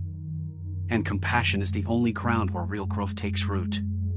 When you accept your missteps, you no longer fear them. You learn. You evolve. You continue. The practice of acceptance is also a practice of humility. You release your need to control the future. You stop believing that everything depends on your effort alone. You step back and allow life to collaborate with you. You take wise action, yes, but you also allow space for grace. You no longer micromanage the unfolding. You trust that what is meant for you will not miss you, and what is not meant for you cannot stay. This doesn't mean life becomes passive. In fact, acceptance empowers clearer action. When you stop resisting reality, you see it more accurately. You respond to what is, not what you wish it were. Your decisions become cleaner, rooted in truth rather than fantasy. This is not inaction, it is aligned action. Not reaction driven by fear, but movement born of understanding. And that kind of movement is unstoppable. Acceptance also redefines success. It's no longer measured by perfection or praise. It's measured by presence. Did you show up? Did you stay true to your values? Did you honor your heart? That becomes enough. And in that enoughness, the striving quiets. The pressure softens. You realize, peace was never at the top of the mountain. It was always in the way you walked. In this space of surrender, even your breath becomes your teacher. It enters without force. It leaves without resistance. And yet, it sustains you. Just like life. The more you study your breath, the more you understand how to live. Inhale with openness, exhale with release. Take in what serves you. Let go of what doesn't. Breathe. Trust. Begin again. To live in acceptance is to live in peace with life's constant change. The world around you is always shifting, seasons move, people grow and leave, plans dissolve, emotions rise and fall. When you resist these tides, you suffer. But when you open your arms to them, you begin to dance with impermanence. You no longer cling to what is fading. You no longer push away what is arriving. You allow everything to pass through, like wind through bamboo, bending, not breaking. This softness does not mean fragility. It means resilience. Acceptance makes you stronger, not in rigidity, but in adaptability. Like water, you find a way through. You don't fight the rock, you flow around it. And in time, your gentle presence can shape even the hardest surfaces. You don't need force. You don't need resistance. You need presence, patience, and the quiet courage to trust your own unfolding. When challenges come, acceptance does not mean you like them, but it does mean you stop pretending they shouldn't exist. You acknowledge them, face them, and ask, what is this here to teach me? That question transforms pain into wisdom. Suffering becomes a path. And as you walk it, you gain insight not only into the world, but into yourself. Your capacity to love, to endure, to stay present, these grow in the fertile soil of surrender. So often we think that happiness lies in changing our circumstances. But the deeper happiness, the one that lasts, comes from changing our relationship to our circumstances. When you stop demanding that life conform to your will, you begin to see its beauty more clearly. You realize, nothing needs to be perfect for you to be at peace. Nothing needs to be permanent for you to feel safe. You just need to be here, awake, accepting, open. Acceptance is not a one-time event. It is a practice, a path you walk daily. Some days it comes easily. Other days, you'll resist again. That's okay. Acceptance of your resistance is part of the journey. There is no perfect practice, only an honest one. And in that honesty, you find room to grow. You forgive yourself. You return again to this breath, this moment, this truth. This practice is what allows joy to return. Not forced joy, but natural, spontaneous joy, the kind that arises when you're no longer tightening against life. You find joy in a simple meal, in a stranger's smile, in the way light filters through the leaves. These small moments, previously invisible behind your resistance, now shine. And you realize, the world was never dull. You were simply too busy pushing it away. Even your dreams begin to shift. No longer rooted in ego or escape, they become grounded in presence and purpose. You no longer need the world to approve of them. You just need them to align with your truth. Acceptance becomes the quiet compass that guides you not toward a future you fear or force, but toward a life that feels like home. As you deepen this practice, others feel it too. Your calm becomes contagious. Your presence becomes permission for others to be real, to slow down, to stop pretending. You become a mirror not of perfection, but of peace. Not because you have no pain, but because you no longer hide from it. And that authenticity has the power to heal. And in the stillness of your most ordinary moments, you'll begin to hear it, that quiet whisper of the heart that says, you are safe. You are whole. Nothing needs to change for this moment to be enough. This is the freedom that acceptance brings. Not escape, but arrival. Not control, but connection. Not struggle, but serenity. Chapter 5, Be present, not perfect. There is a sacred power in the present moment that no amount of perfection can replace. While the mind reaches forward and backward, chasing outcomes, fixing flaws, correcting the past or fearing the future, your spirit patiently waits here, in the now. It doesn't need everything to be flawless. It doesn't ask for control. It simply asks you to arrive.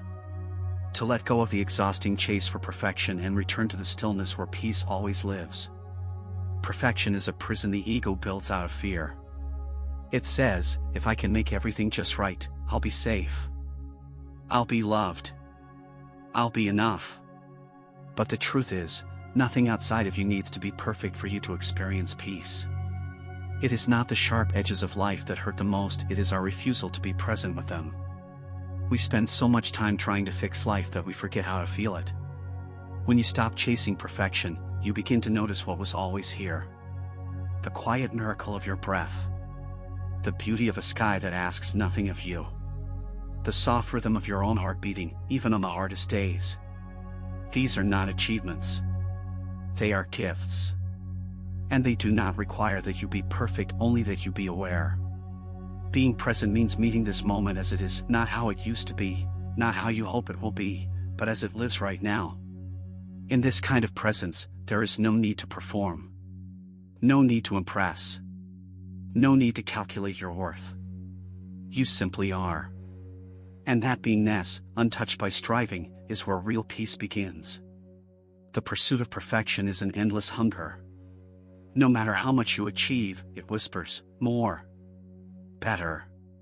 Not yet. It keeps you running toward a horizon that keeps moving. But presence is the opposite. It says, this is enough. You are enough. It invites you to sit down, breathe deeply, and stop fighting the moment. In that stillness, the endless hunger dissolves. You remember how to rest. The present moment doesn't care about your past mistakes or future fears. It doesn't hold your shame. It doesn't judge your doubts. It holds you gently, saying, come back. Begin again. You don't need to be perfect. You just need to be here. And each time you return, no matter how long you've wandered, the moment receives you with open arms. When you live in presence, life becomes more vibrant. Colors feel richer. Sounds become music. Even pain softens its edge, because you're no longer resisting it or dramatizing it, you're simply allowing it to be what it is. You're no longer turning every emotion into a story about your worth. You're just feeling. Fully. Freely. As a human being, not a performance. This doesn't mean you stop growing. Presence isn't stagnation, it's the most fertile ground for transformation. But the growth that arises from presence is honest. It doesn't come from shame or fear. It comes from love. You don't change yourself because you're broken. You change because you love yourself enough to evolve. That's the difference. And it makes all the difference. Presence also invites humility. When you're truly here, you stop needing to be right all the time. You stop needing to have all the answers. You allow yourself to not know, to be surprised, to learn. And that open-hearted curiosity is far more powerful than perfection. Perfection builds walls. Presence opens windows. There is a quiet miracle in each breath you take, an invitation to return to the only place where life is truly happening, the present moment.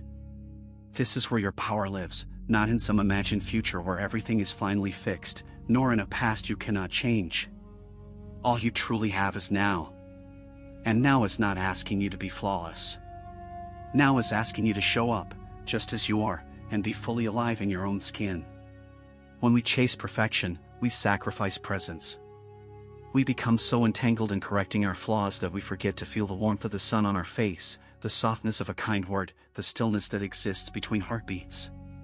We miss life, not because it isn't beautiful, but because we're too busy trying to make it better. But what if it's already enough? What if you are already enough? The most profound wisdom often comes when we finally pause and listen. When we stop trying to craft the perfect version of ourselves and instead begin to observe what is already true. The need to be perfect silence is that voice within, the one that whispers with gentle truth, not harsh judgment. When we release perfection, that voice grows clearer, more compassionate. It reminds us that being real is far more healing than being ideal. Presence is not about fixing yourself, it's about being yourself. You are allowed to be a work in progress. You are allowed to carry both light and shadow, joy and grief, clarity and confusion. You do not have to choose only the polished parts of you to bring into the present moment. Bring it all. The wholeness of who you are is what allows presence to feel real. Being present is also an act of deep trust. It means trusting that this moment, no matter how incomplete it feels, is enough to hold you. That you don't have to control every outcome or anticipate every mistake. You simply have to be. To breathe. To meet life as it is, not as a performance, but as a prayer. And in doing so, you return to the sacred rhythm of existence. There is grace in imperfection. It's in the laugh that spills out before you think. In the words that tremble but are spoken anyway. In the tears you let fall instead of hiding them. These imperfect moments are where humanity shines. They are where connection happens. No one is drawn to perfection, they are drawn to presence. To honesty. To authenticity. That is what people feel. That is what you feel in yourself when you're truly alive. When you let go of perfection, you give others permission to do the same. Your presence becomes a sanctuary. Others feel safe to be seen. They feel less alone in their own messiness. You become a living reminder that wholeness is not about having no cracks, but about embracing them with kindness. And that, too, is a kind of spiritual offering. Perfection demands performance. Presence invites intimacy. You no longer need to prove yourself in every conversation, or measure every action against an invisible standard. You begin to rest in your being, not your doing. This rest is not laziness, it is liberation. It is the freedom to exist without apology, to breathe without shame, to live without constantly editing yourself. Even in your spiritual practice, perfection can be a trap. You may think you need to meditate right, to have only peaceful thoughts, to never waver. But the truth is, presence is messy. One moment you are centered, the next you are distracted. One breath is calm, the next is restless. That's okay. The point is not to be perfect, it's to come back. Again and again. Gently. Patiently. Lovingly. To be present is to live in direct communion with reality, not with your story about it, not with your expectations of it, but with life itself, raw and immediate. When you slow down enough to meet this moment as it is, something softens inside you. The mind loosens its grip. The heart opens. You begin to experience your existence not as a project to improve, but as a miracle to witness. And that shift, so small, yet so profound, is where real peace begins. You are not your future goals. You are not your past regrets. You are not the identity you've been polishing like a mask. You are this inhale. This heartbeat. This quiet awareness watching it all. And this awareness doesn't need to be fixed. It doesn't need a better version of you to arrive. It welcomes you now, as you are tired or hopeful, afraid or calm, whole or broken. It simply welcomes you. Much of our suffering stems not from what is happening, but from our resistance to it. The moment itself is often bearable. It's our thoughts about it, our judgment, our fear, our need to control that create pain. But when we are fully present, we drop that resistance. We allow the moment to be as it is. And in doing so, we free ourselves from the unnecessary suffering of trying to perfect what doesn't need perfection. There is a deep kind of wisdom that only arises when you are fully here. It doesn't come from effort or analysis, it comes from silence, from stillness, from being with life without trying to shape it. In this space, clarity often emerges on its own. You don't need to chase it. You simply need to stop running away from now. The answers you seek are often waiting for you right here, in the simplicity of this breath. In presence, emotions are no longer enemies to defeat or problems to solve. They become waves that rise and fall in the ocean of awareness. You don't need to suppress your sadness or hide your joy. You don't need to label what you feel as wrong. You simply feel it. And in doing so, you allow it to move, to teach, to heal. The emotional landscape of the present moment is sacred. It reveals to you where you've been holding, where you're ready to let go. You'll notice, too, that time begins to change in presence. Minutes stretch into moments of eternity. You become aware of the space between things, the stillness between words, the breath between thoughts, the pause before action. In that space lives peace. That space is where your soul breathes. And it is only found by those who are no longer rushing to be someone else. Presence invites humility. It strips away the illusion that you are in control of everything. It reminds you that life is far more vast, more mysterious, more beautiful than anything you could plan. And that's not frightening, it's freeing. You don't have to carry the whole world. You just have to be here. That is your only true responsibility. That is your path. Even in your relationships, presence changes everything. When you truly listen to someone, not waiting for your turn to speak, not analyzing their words, but listening, you give them a rare gift. You give them your full attention, your undivided being. In that space, connection deepens. Hearts open. Healing happens. Because presence is the most generous form of love. Perfection often isolates. It demands that you keep up a performance, that you hide your struggles, that you present only the polished parts of yourself.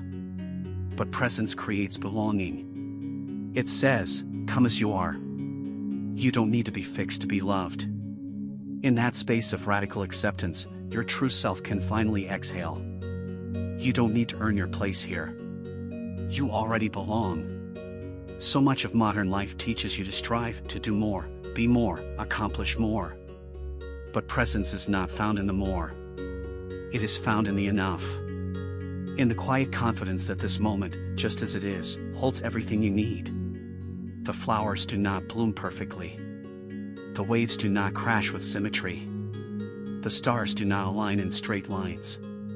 And yet, they are whole. They are beautiful.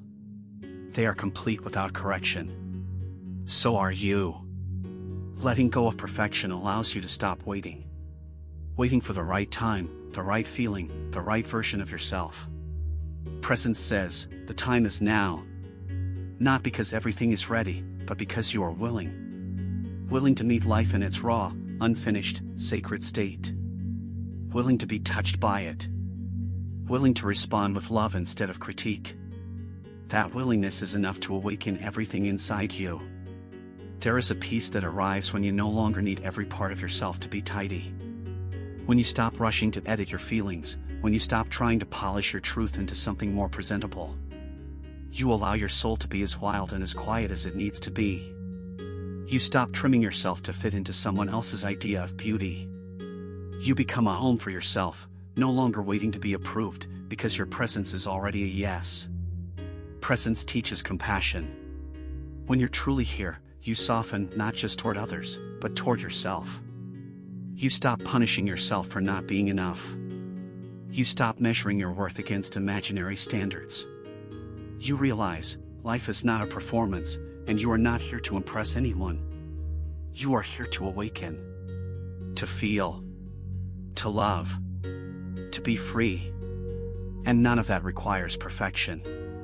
It only requires honesty. When you are present, even suffering becomes bearable.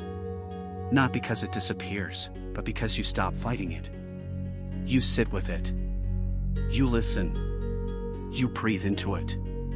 And in that sacred stillness, something shifts. You begin to see that pain is not a punishment, it's a passage.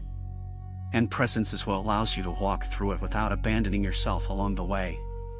Perfection seeks outcomes. Presence honors process. You may not have all the answers. You may stumble. You may start again 1,000 times. But each time you return to now, you are healing. You are remembering what matters. You are becoming more fully yourself. Not the flawless version you imagined, but the grounded, open, awake version, the one who chooses this breath, this step, this moment. In presence, even the ordinary becomes extraordinary. Washing a dish becomes a prayer. Watching the wind move through the trees becomes a teaching. Sitting in silence becomes communion. You don't need grand experiences to feel whole. You just need to show up with a life already unfolding in front of you. In presence, everything is spiritual. Everything is sacred. Even when the moment is uncomfortable, presence gives you power. You are no longer lost in thoughts of should and what if. You are no longer dragged into memories or fears. You are right here. Grounded. Breathing. Observing without judgment. And in that clarity, you find your strength not as force, but as rootedness. You know who you are not because you've perfected yourself, but because you've met yourself. This meeting is not an event, it is a practice. A gentle returning. Again and again. Every time the mind wanders, every time fear arises, every time you forget, you simply return. Not with shame, but with love. You remind yourself, I am here. I am breathing. This is enough. To be present is to stop chasing the life you think you should be living and to begin embracing the life that is actually here. It's not passive. It's not resignation. It's a radical act of acceptance, a deep bow to the moment that says, this is real. This is enough. Perfection tries to control reality. Presence listens to it. And in that listening, you awaken to the beauty you've been overlooking in your endless striving to be more. You are not broken because you are still healing. You are not less because you are still learning. You are not unworthy because you feel lost at times. The present moment makes no such judgments. It simply asks, will you be with me now? And if you say yes, if you return even for a breath, you will feel the sacredness of your own existence begin to rise like a tide within you. No fixing required. True presence doesn't need fancy rituals or perfect environments. It simply requires willingness. A willingness to stop running. To stop hiding. To sit with yourself as you are and breathe through whatever arises. Whether it's joy or grief, clarity or confusion, presence holds all of it. Not to erase your experience, but to include it. Because nothing in you is too much for this moment to hold. When you surrender the need to be perfect, you gain the freedom to be real. And in that realness, your relationships deepen. Your work gains soul. Your spirituality becomes embodied. You start to live, not perform. You laugh more easily. You cry without shame. You speak with more honesty. You listen with more compassion. Presence doesn't just change how you feel, it changes who you are in the world. This shift can feel subtle. It can happen in a breath. In the pause before reacting. In the moment you choose not to judge yourself for being messy. These are the quiet revolutions that reshape your inner world. And over time, as you keep returning, the old voices of perfectionism begin to fade. You no longer believe the lie that you must do more to be enough. You begin to trust in the sufficiency of your own presence. The great paradox is this: when you stop trying so hard to improve yourself, you often grow more naturally. Not through force, but through unfolding. You evolve not because you are striving, but because you are listening. To your needs. To your heart. To the whisper of life as it flows through you. Presence becomes the soil in which your spirit roots and blooms. There is no final version of you to reach. No flawless destination where suffering ends and all becomes neat. Life will always be moving, shifting, calling you into new seasons. But presence gives you a constant, a still point within the changing winds. It becomes your home. Your anchor. Your compass. No matter what storms arise, you can return to now and remember, I am already whole. Even as you seek to grow, improve, or heal, do so from a place of love, not lack. Let your efforts arise from presence, not pressure. You don't need to hustle for worthiness. You are already worthy. You are already here. This moment does not require your perfection. It only invites your truth. So rest now. Rest in the arms of this breath, in the silence between thoughts, in the space that asks for nothing but your being. Let the noise of not enough dissolve. Let the pressure to perform melt away. Let yourself be held in this sacred now. Chapter 6, Master the Art of Non-Reaction. There is a sacred stillness that lives beneath all things. Beneath the chaos, beneath the emotion, beneath the swirling stories of the mind. This stillness is not passive, it is awake. It is aware. And it is from this place that the power of non-reaction arises. It is not the absence of feeling, it is the mastery of awareness so profound that you can feel deeply, yet choose not to be ruled by what arises. That is the path of true inner strength. In Buddhist wisdom, the one who does not react is not weak. On the contrary, they are the one who has trained the mind, softened the ego, and witnessed the illusion of control with clarity. Reaction is quick, often unconscious. It comes from wounds, from fear, from attachment. But non-reaction, this is intentional. It is the space between stimulus and response. It is where peace is born and where suffering ends. When you master non-reaction, you are no longer a puppet of the outside world. You are not pulled by every opinion, insult, or shift in circumstance. You remain centered.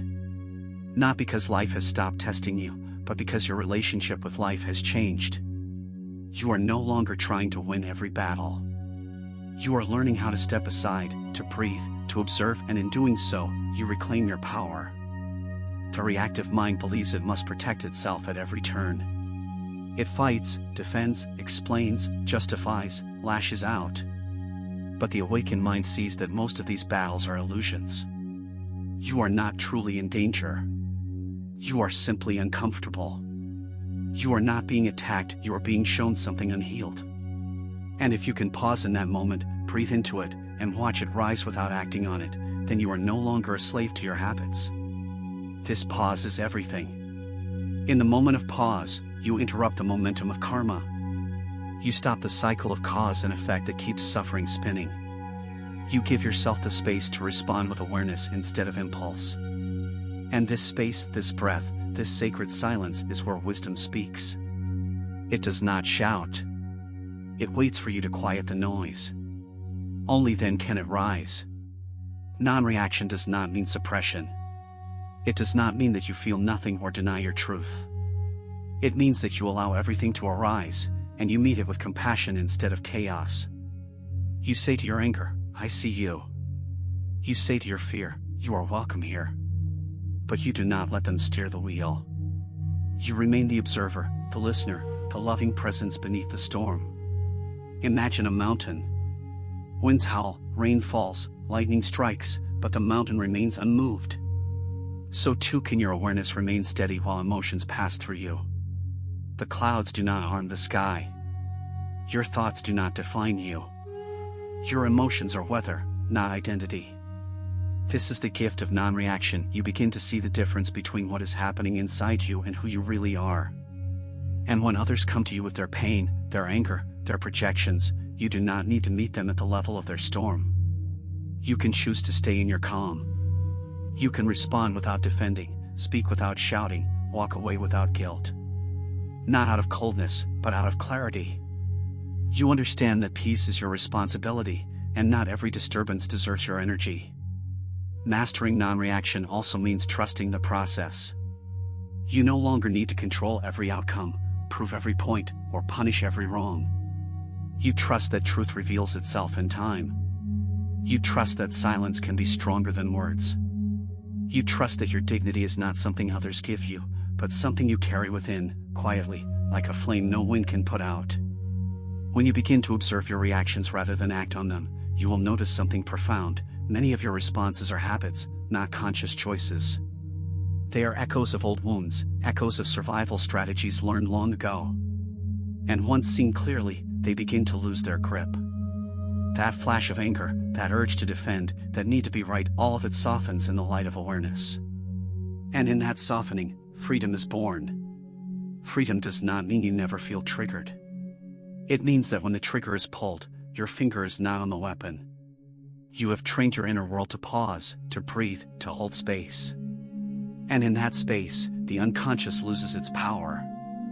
You are no longer reacting to ghosts, you are choosing from presence. And that choice is what separates the wise from the wounded. Each time you pause before reacting, you open the door to wisdom. You create a moment of spaciousness in which compassion can arise. This is not weakness, this is supreme strength. The world will always test your peace. But you are not here to pass every test, you are here to remain rooted in your stillness, to respond from love even when chaos knocks, to honor your inner sanctuary more than the noise outside it. Some may misunderstand your silence. They may think you are afraid or passive. But silence is not always the absence of power, it is the presence of depth. It is the awareness that not all truths need to be spoken, not all battles need to be fought, not all noise deserves your reply. You are not avoiding the moment, you are elevating it by not adding to its turbulence. There is a powerful dignity in non-reaction. It speaks louder than any retort. It does not need to shout to be heard. It communicates through energy, an energy of steadiness, calm, self-respect. And that energy, even in its quietest form, changes the space around you. Others may not understand it, but they will feel it. It is the energy of someone who knows their worth and no longer feels the need to prove it. The beauty of non-reaction is that it gives you time. Time to understand what you're really feeling. Time to choose what actually matters. Time to let emotions rise and fall before acting. And in that time, wisdom reveals itself. Often what felt urgent at first becomes irrelevant. What seemed like an attack becomes a mirror. What triggered you becomes your teacher. In Buddhism, the concept of equanimity is closely tied to non-reaction. It is the ability to hold joy and sorrow, gain and loss, praise and blame, all with equal poise. It does not mean you feel nothing. It means you are not thrown by every wave. You remain like the deep ocean, able to feel the surface disturbance without losing the calm of your depths. That is the essence of true inner mastery. To cultivate non-reaction, you must practice presence. You must become intimate with your breath, your body, your triggers. You must know what pulls you out of peace so you can return faster. This is not a path of perfection, it is a path of remembering. Remembering that you do not have to answer every provocation. You do not have to feed every emotion. You are allowed to just be. Even your inner critic loses power when you stop reacting to it. You hear the old voice of judgment, you failed, you're not enough, and instead of arguing or collapsing, you simply observe. You say, "Ah, that voice again." And you breathe. You offer kindness to yourself in the place where that voice once triggered pain. This is how healing happens, not by erasing the voice, but by no longer giving it the final word. The path of non-reaction is the path of deep inner sovereignty.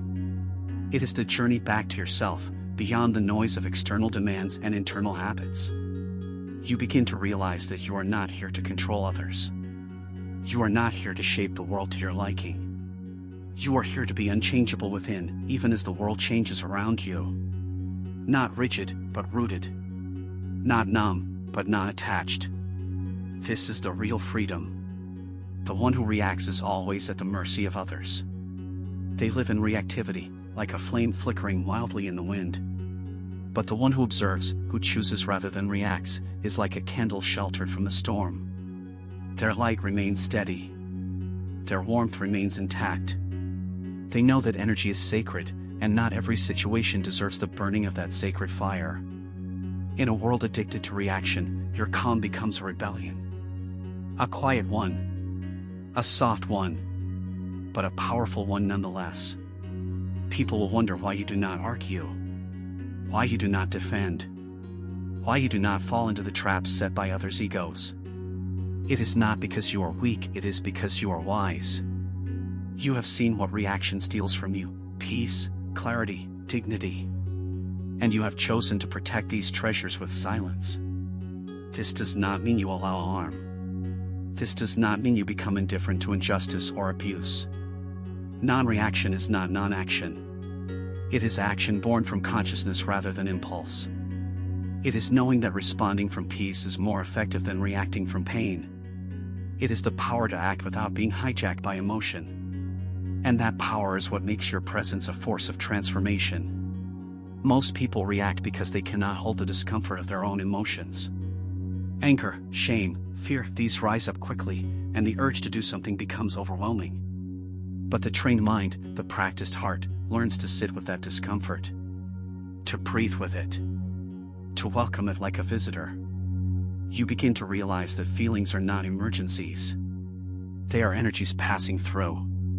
You do not have to obey them. In your practice, you might start by noticing the smallest reactivities, the tensing of the jaw, the clenching of the fists, the speed of your speech.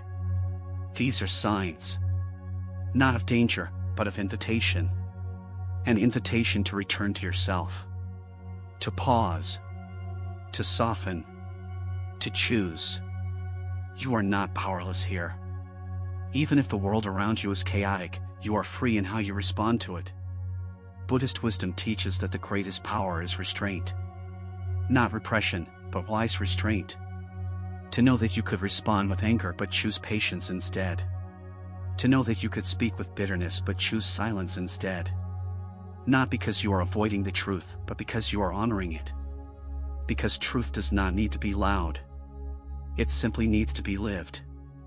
Every time you practice non-reaction, you rewrite your nervous system. You tell your body, you are safe, even when triggered. You show your mind, you do not need to panic. You teach your soul, you are free. Slowly, you become more than your patterns.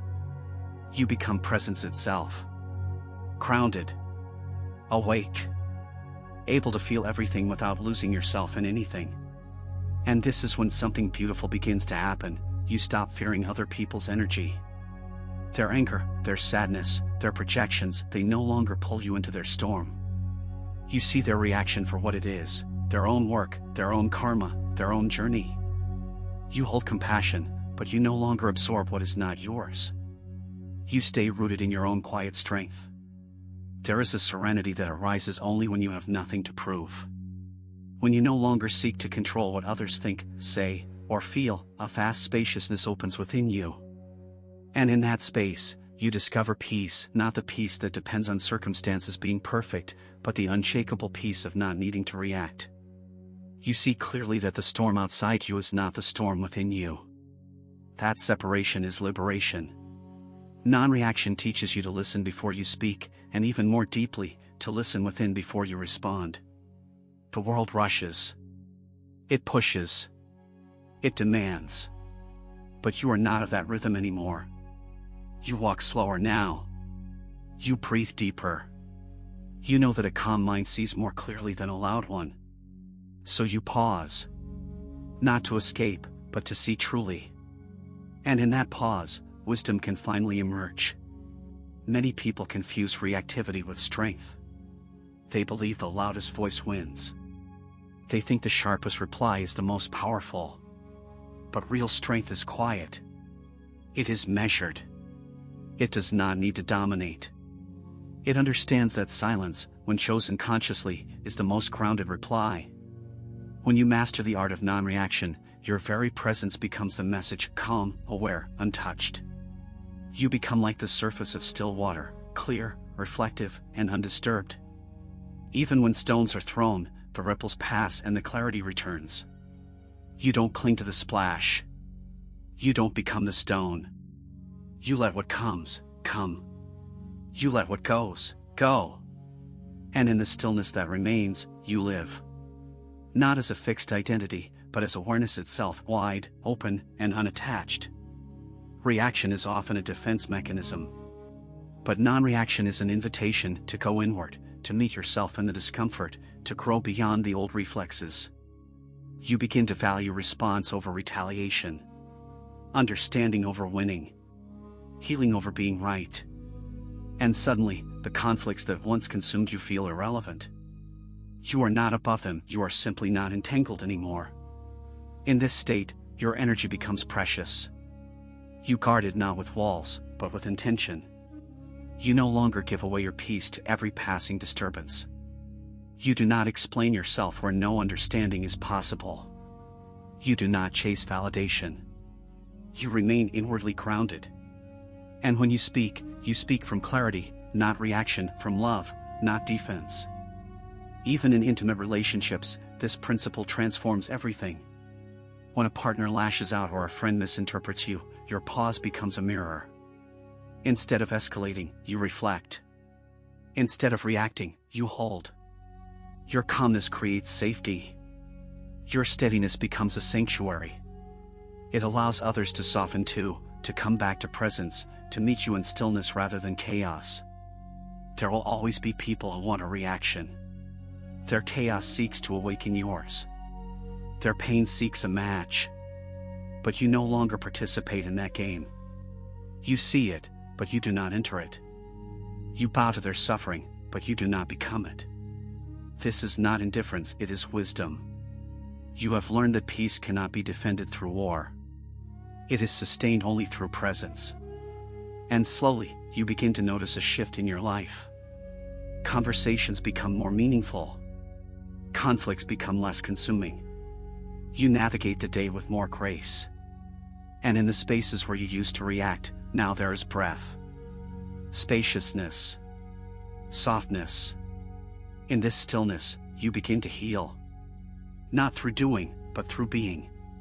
Through choosing again and again not to react, but to return to awareness. To live a life of non-reaction is to reclaim yourself fully, humbly, and quietly. It is to say, I will no longer give others the power to pull me out of peace. Not because you are cold, but because you are clear. Not because you feel nothing, but because you feel everything and have learned not to be ruled by any of it. You become the guardian of your inner world, no longer leaving the gates open to every passing storm. In Buddhism, non-reaction is not a denial of life, but a deep participation with it, free from the chains of reactivity. You learn to witness events without assigning meaning too quickly. You let life reveal itself without interruption. And in this witnessing, you see the truth more clearly, that most of your suffering did not come from what happened, but from how you reacted to it. And that realization changes everything. You stop rushing to correct people who misunderstand you. You stop feeling the urge to retaliate when you're insulted. You stop trying to control narratives that were never yours to shape. Why? Because you see that peace is more valuable than being right.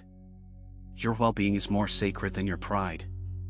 And your purpose is far greater than any argument that tries to pull you down. The discipline of non-reaction is not always easy. There are moments when your body burns with the urge to respond, to fix, to defend. But that fire is also your teacher. It shows you where you are still holding attachment, still feeding illusion. So instead of suppressing it, you breathe with it. You bow to it.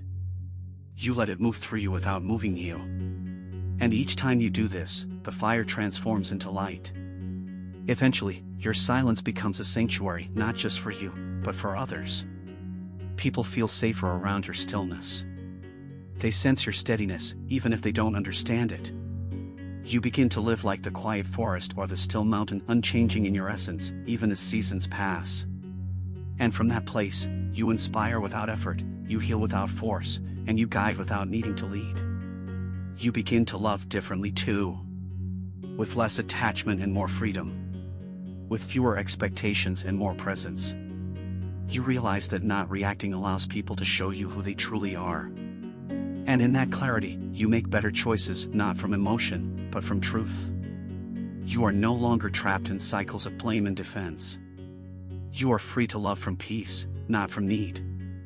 And so you live. Moment to moment. Softly. Strongly. Holding space for your emotions without letting them own you. Holding presence for others without getting lost in them. Letting life be what it is without needing to push or pull. You do not withdraw, you engage. But you do so from stillness, from grounded intention, from that sacred space within that nothing can disturb. Even your thoughts begin to quiet. Because when you stop reacting to the world, you also stop reacting to the mind. You hear the thoughts, but you are not the thoughts. You witness them rise and fall like waves. You do not chase them. You do not resist them. You simply observe. And that simple act of observing is the beginning of inner liberation. As this chapter closes, know this: the art of non-reaction is a daily practice. It is not about perfection, it is about remembering, again and again, to return to your breath, your body, your awareness. Some days you will fall into reaction, and that's okay. What matters is that you notice, that you pause, that you choose peace again. And in that choice, you return home. Chapter 7, Stay present or be pulled by the past. In the vast stillness of the present moment, there exists a refuge beyond pain, beyond longing, beyond regret. It is a space so silent, so gentle, so completely free, that the mind almost forgets how to enter it. And yet, it is always here. Beneath the noise of thought. Beneath the pull of memory. Beneath the shadow of what was and the illusions of what could have been. The present moment is not a place, it is a state of being. It is the purest expression of now, where suffering cannot root itself, because suffering needs time to survive. But you, the awakened one, are learning to step beyond time and live in the eternal breath of now. So many are imprisoned by the past. By stories they rehearse. By wounds they relive. By identities they protect. They carry the weight of yesterday as though it were still happening. And in doing so, they miss the sacred aliveness of this very moment. But the teachings of the Buddha invite us to let go of the rope. The rope that tethers us to what cannot be changed. The rope that strangles our joy in the name of clinging. To live in the present is to stop carrying the corpses of your past selves. It is to place them gently down, bow to them, and walk on. You are not the person who was hurt. You are not the mistake you made. You are not the dream that failed. You are the awareness that witnessed it all, and survived it all, and is still here, breathing. And every breath is a chance to return. To begin again. To come back to the soft truth of now. Because in this moment, you are safe. In this moment, you are whole. In this moment, nothing is missing except your full attention. When you train your mind to stay present, suffering begins to dissolve like fog under the morning sun. Not because the pain never happened, but because you no longer allow it to define you. The present does not reject the past, it just doesn't live there. And you, dear soul, were never meant to set up a home in memory. You were meant to live in presence, to dance in this breath, to witness the world as it is, not as it was. The past only has power if you keep feeding it. Every time you replay the betrayal, the regret, the shame, you give it life again. But when you stop feeding it your attention, it fades into silence. And in that silence, healing is born. Not through force, not through effort, but through stillness. Through presence. Through choosing again and again to be here, now, rather than there, then. To remain in the present is to resist the gravitational pull of the past, a pull that disguises itself as nostalgia, guilt, sorrow, or even identity. It seduces you with images of what once was or what could have been. It whispers, if only, and remember when, but each time you follow those whispers, you leave yourself. You leave the breath. You leave the sacred moment that is offering you peace right now. And each time you leave, you lose something of yourself, not because the past steals it, but because you give it away by looking back. Buddhist wisdom teaches us that the past is not real, it is memory. It is the echo of what no longer exists. It is the residue of moments that have already passed through the fire of impermanence. You may revisit it in thought, but you cannot change it with your suffering. You cannot rewrite it with your guilt. And you cannot heal it by reliving it. You can only be with the present, and through this presence, allow the past to gently dissolve like incense smoke rising in the quiet air. To live present is not to forget, but to forgive. To forgive yourself for not knowing what you know now.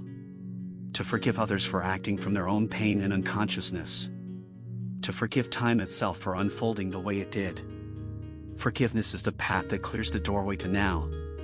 Without it, the present remains clouded by the ghosts of unfinished emotions. With it, you become free to feel, to breathe, to witness life as it is, fresh, wild, and untouched by yesterday. You don't need to fix the past to be at peace. You only need to stop identifying with it. You are not the character in your story, you are the open space that watches the story unfold. You are the awareness behind the scenes, not the drama on the stage. And when you return to that awareness, again and again, the past loses its grip. you become weightless. Grounded not in time, but in timeless being. Often, people fear the present because it is empty. It is silent. And in that silence, the ego begins to fade. The roles and titles and stories fall away. But what remains is truth. What remains is the quiet presence that has always been here, before the memories, before the trauma, before the personality. This is who you are. Not your history, but your awareness. Not your pain, but your presence. Not your fears, but your breath. So practice this presence like a ritual. When your mind wanders to old wounds, bring it gently back. When it plays the same painful scene again and again, say, "Not now. I am here." Breathe into your belly. Feel your feet on the earth. Listen to the sounds around you. Let your senses anchor you in the reality of now. Over and over, bring yourself back, not by force, but with compassion. Like a loving friend who guides the child home each time they wander. There will be moments when the past feels stronger than your practice. When grief or regret rises like a tidal wave. Let it rise. Let it wash over you. But do not hold it. Do not build your house there. Watch it come. Watch it go. And return. Return to the stillness beneath it all. Because no matter how loud the memory, the silence of now is always louder when you learn how to listen. Presence is not a destination. It is a returning, a sacred homecoming that occurs in the space between one breath and the next. It is not something you earn, nor something you perfect. It is a remembering. And with each return, you soften. You begin to see that all the moments you truly lived, truly felt, truly loved, were moments when you were present. Not lost in thought. Not comparing or calculating. Just here. In the simplicity of now. But the world is a master of distraction. It trains your mind to chase, to fix, to regret, to scroll, to compare.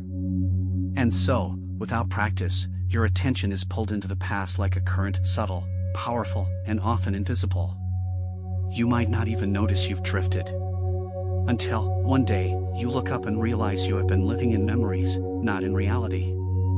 You've been conversing with ghosts.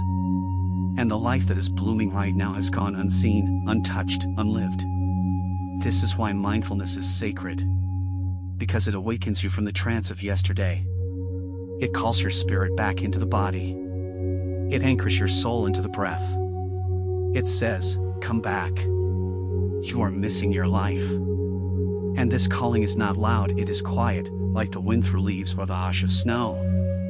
But when you learn to listen, it becomes unmistakable. The present moment begins to call you home with every sunrise, with every exhale, with every silent pause. When you are present, even the simplest experiences become divine. A sip of tea becomes ceremony. A walk through trees becomes prayer. The touch of sunlight on your skin becomes a blessing. Because you are not halfway in the moment and halfway in a memory, you are fully here. And in this fullness, beauty returns. Joy returns. A sense of wholeness returns, not because anything has changed, but because you have returned. Being present does not mean pretending the past didn't happen. It means you no longer let it control you. It means you give more attention to what is real now than what was real then. It means you understand that peace does not come from rearranging your memories, it comes from being intimate with the breath you are taking right now. The only breath that truly exists. Some will say it is selfish to let go of the past. That remembering is a duty. But Buddhism teaches that memory without awareness becomes suffering. You can honor your story without being trapped by it. You can learn from what happened without carrying it like armor. In fact, when you let go of your past pain, you create space to serve others with clarity. To love without projection. To meet life without preconceptions. That is not selfish, it is sacred service. There will be moments when the mind panics in stillness. It will try to convince you that the past needs your attention. That if you don't revisit it, you will forget something important. But here is the truth, you are not forgetting, you are forgiving. You are not abandoning the past, you are releasing your identity with it. You are not losing yourself, you are remembering who you were before the story began. This is the medicine of now. It is always here. Always available. It costs nothing but your willingness to stop and be. And once you taste it, you will understand why so many seekers spend lifetimes searching, only to realize the treasure was hidden in this moment all along. To live in the present is to unshackle yourself from invisible chains. Chains of blame, of guilt, of longing. In presence, you see them for what they are, not truths, not punishments, but thoughts. Temporary formations of mind. And when you stop clinging to these formations, they dissolve. Like waves crashing into the shore, they appear, rise, and disappear. You are not the wave, you are the ocean watching, vast and untouched. Presence reveals something more profound than peace, it reveals your true nature. When you are still, when you stop feeding memories, when you breathe and observe without grasping, you come into contact with the formless self. The self that is not a name, not a story, not a title, not a wound.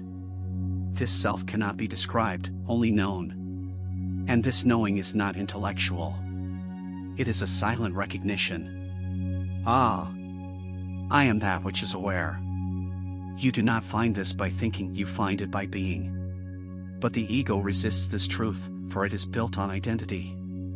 And identity often lives in the past. The ego says, I am the one who was hurt, or I am the one who failed. It gathers strength from memory, from trauma, from old roles. The ego cannot survive long in presence, because presence does not need identity, it is pure experience, pure now. So the more you return to the present, the less power the ego holds. And as the ego softens, your suffering softens too. This does not mean you become passive or detached. On the contrary, you become more engaged with life. But now, your engagement comes from clarity, not reactivity. From love, not fear. From here, not from what once was. You respond instead of react. You choose instead of repeat. You act from freedom instead of patterns. This is how presence becomes power. You may notice that presence also brings up pain. As you stop running from yourself, old wounds surface. Let them. Feel them fully. But do not get lost in them. Do not make them into a new identity. Simply breathe. Allow. And stay here. Pain is just energy, asking to be seen. When you stay present with it, without judgment, without story, it transforms. Sometimes into peace. Sometimes into insight. Sometimes into tears that cleanse the heart. Even the body responds to presence. Tension melts. Breath deepens. The nervous system shifts from fight or flight to calm and rest. Your heartbeat aligns with the rhythm of now. This is not spiritual poetry, it is biology responding to truth. Your body knows when you are present. And it thanks you with calm. Let go of the idea that presence is a goal. It is not something you will master one day and hold forever. It is a relationship, moment to moment, breath to breath. Some days you will forget. Some days you will be swept into thought. That is okay. Do not punish yourself. Do not strive to be perfect. Just notice. Gently come back. Over and over. That is the practice. That is the path. And eventually, the returning becomes natural. You begin to crave the quiet. You begin to seek not noise, not drama, but depth. You stop needing answers, because you find peace in mystery. You stop needing to fix others, because you've come home to yourself. And that home, this moment, is enough. Living in presence does not mean you no longer remember your past, it means you no longer become it.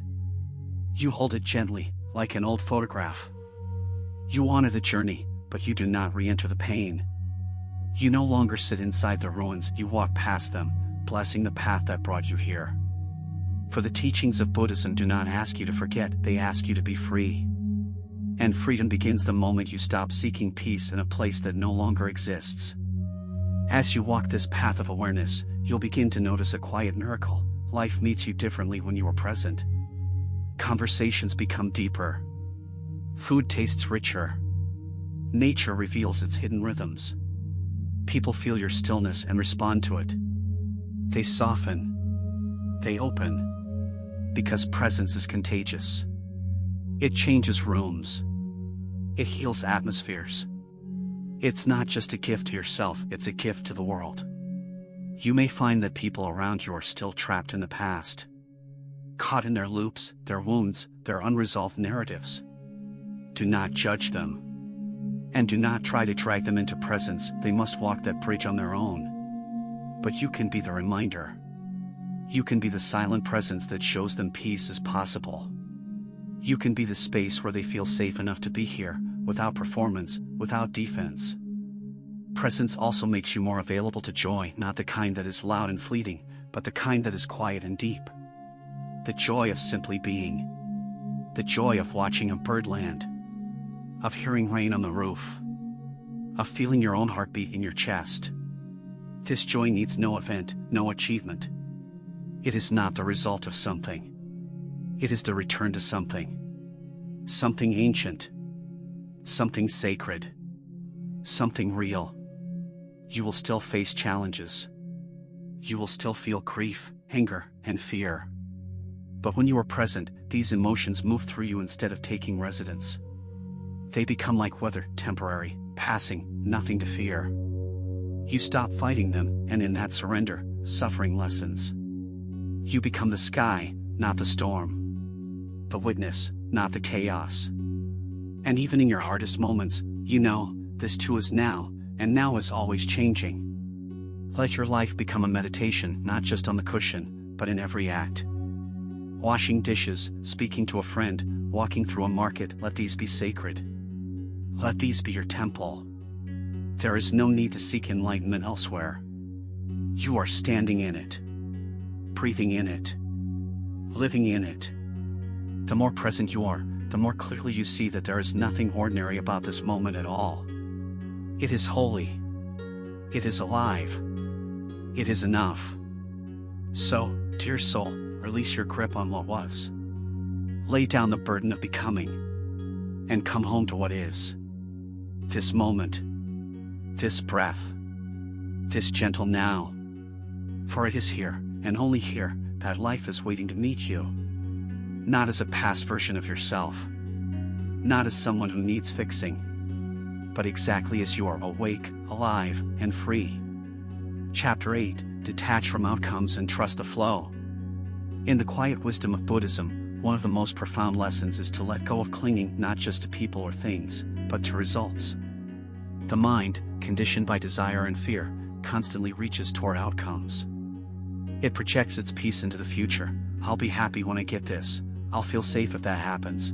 I'll be enough if I achieve this. But every time you tie your sense of peace to an outcome, you surrender your power. You hand over your inner stability to something that is, by nature, uncertain and impermanent. Detachment from outcome is not a lack of care. It is not apathy. It is clarity. It is the understanding that while you may plant seeds, you do not control the rain. You may show up, give your best, act from integrity and heart, but the fruit of your actions is not yours to hold. It is the universe's, life's, karma's. And when you learn to act without clinging to results, you become unshakable. You become like water, flexible, fluid, and ever-flowing. The ego resists this truth. It wants control. It wants guarantees. It wants to know that every effort will be rewarded, every risk will pay off, every intention will lead to the exact image it has in mind. But life does not work this way. The universe is vast and mysterious. It weaves countless causes and conditions into every moment. What looks like failure may be grace. What seems like loss may be protection. When you attach to outcome, you miss the deeper intelligence at play. To live without attachment is to trust. Not blind trust, but sacred trust. Trust in the flow of life. Trust that whatever unfolds, you will meet it with presence. Trust that your peace is not dependent on conditions. Trust that there is wisdom even in the detours, growth even in the delays, and healing even in the letting go. When you surrender the illusion of control, you begin to experience true peace, not because life is always easy, but but because you are no longer resisting it. Buddhist practice invites you to do your part with love and let the rest go. If you write, write with all your heart, but do not tie your worth to applause.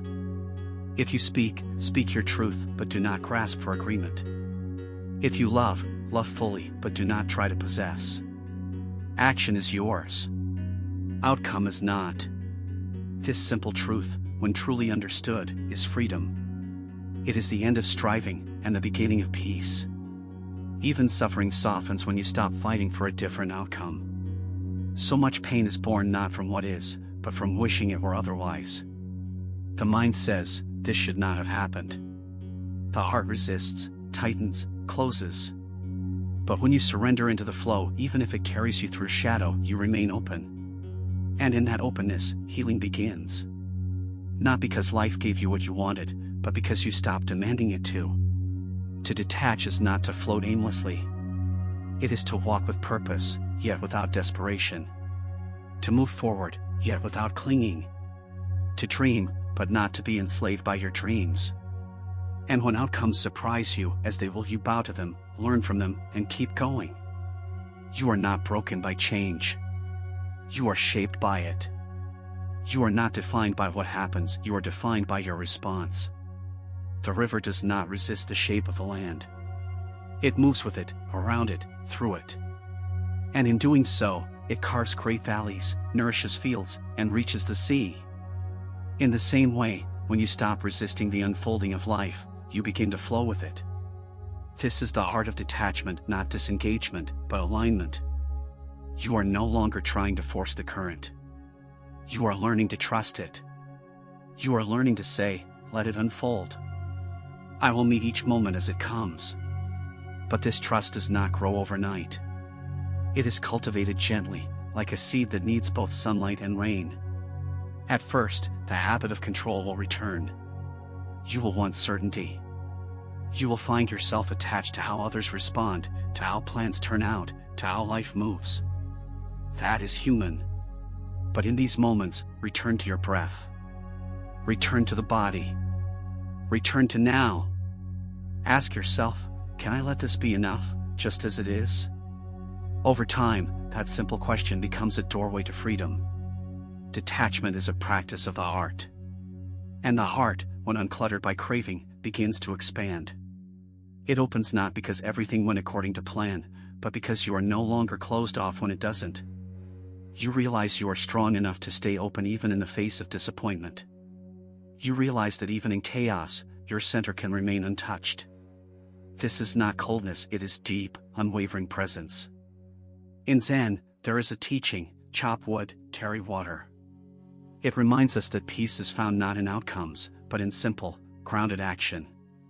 You do what needs to be done, not for glory, not for recognition, but because it is the path in front of you. You give your heart to the task, and then you let it go. You do not carry the weight of how it will be received. This is how the great masters walk, lightly, deeply, without expectation. It is not always easy. Especially when your heart is deeply invested. When you love, when you hope, when you dream, it is natural to wish for certain outcomes. But the key is to love without attachment, to hope without clinging, to dream without needing. You hold your intentions like a bird in your hand, gently, not tightly. You let them breathe. You let them fly. And if they return in a form different than you imagined, you bow to that form. Because life is wiser than the mind's preferences. One of the most liberating truths in Buddhism is this: everything arises and passes away. No feeling lasts. No situation remains. No outcome defines you. When you live from this awareness, you stop holding on so tightly. You begin to participate in life fully, but with a spacious heart. You begin to act not to manipulate results, but to express your truth. You begin to give not to get something, but because giving is who you are. The paradox is this: the less attached you are to results, the more powerful your actions become.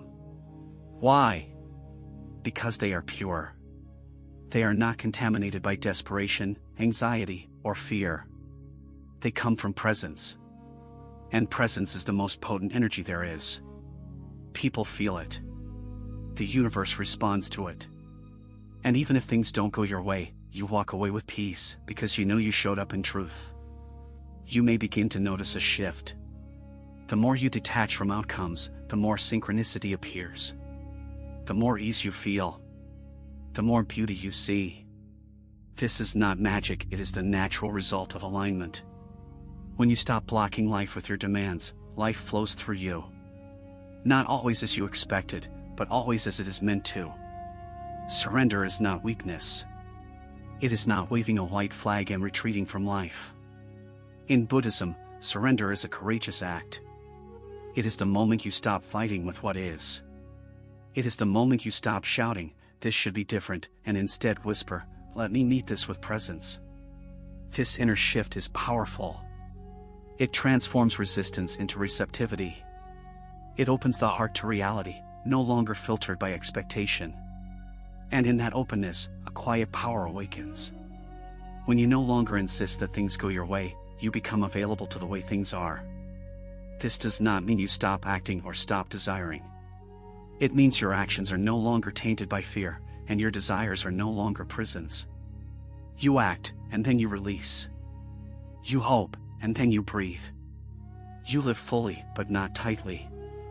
You move with the current instead of exhausting yourself trying to reverse it. That is surrender. That is trust. Often, what appears as a loss is only a redirection. You do not see the full map. The mind sees a closed door and grieves. But the spirit senses something deeper unfolding. Life, in its vast intelligence, removes what you think you need so that you can discover what truly supports your soul. When you cling to outcomes, you cling to a single vision. But when you trust the flow, you invite life to surprise you. You say, "I am willing to be led." And in that, you find peace beyond your plans.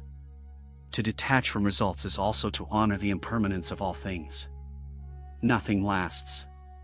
Not the joy, not the sorrow, not even the versions of yourself that you try so hard to maintain.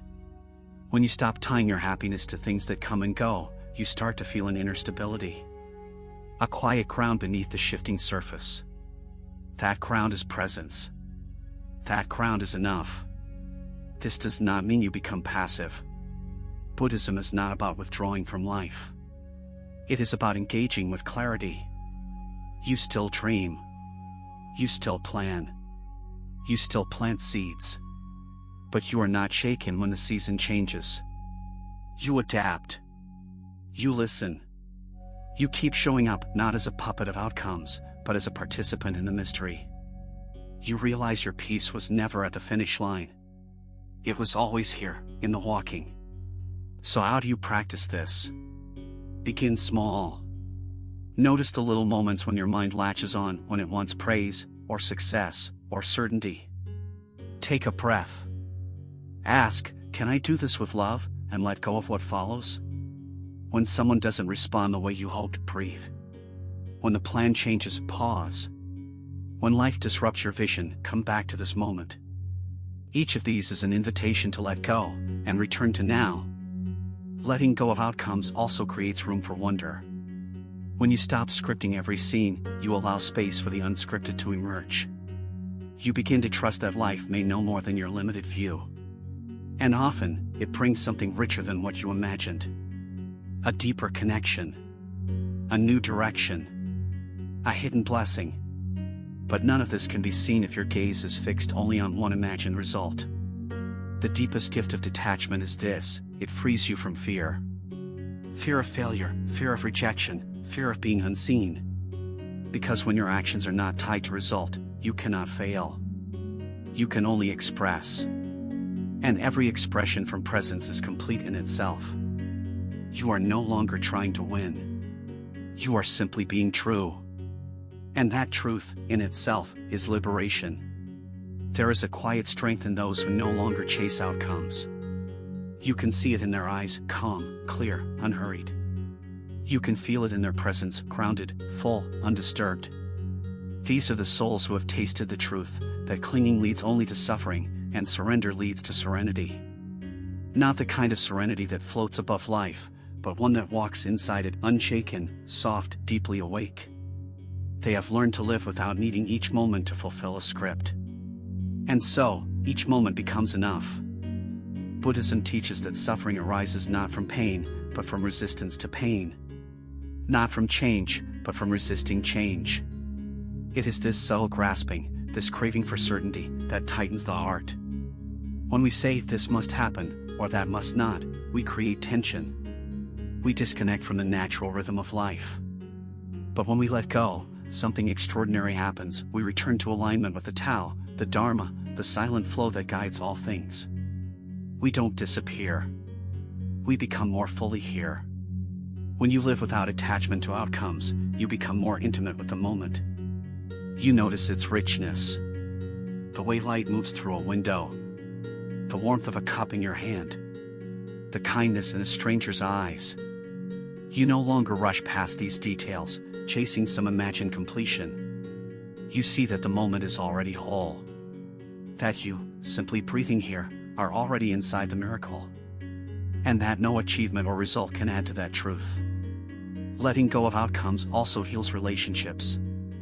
When you no longer use others as a means to feel worthy, your love becomes cleaner, freer. You are not performing for approval. You are not manipulating to gain something. You love, and you allow. You listen, and you let be. You show up not to control another's reaction, but to share your presence. And this kind of love, without hooks, without grasping, is deeply nourishing, both for you and those around you. It is not easy. The ego is crafty. It will still whisper, but what if I don't succeed, or what if they don't like me? In these moments, return to the body. Feel your feet. Inhale fully. Exhale slowly. Come back to the truth of now. Ask yourself, is this breath enough? And slowly, with practice, the mind softens its grip. It begins to trust that there is life beyond result.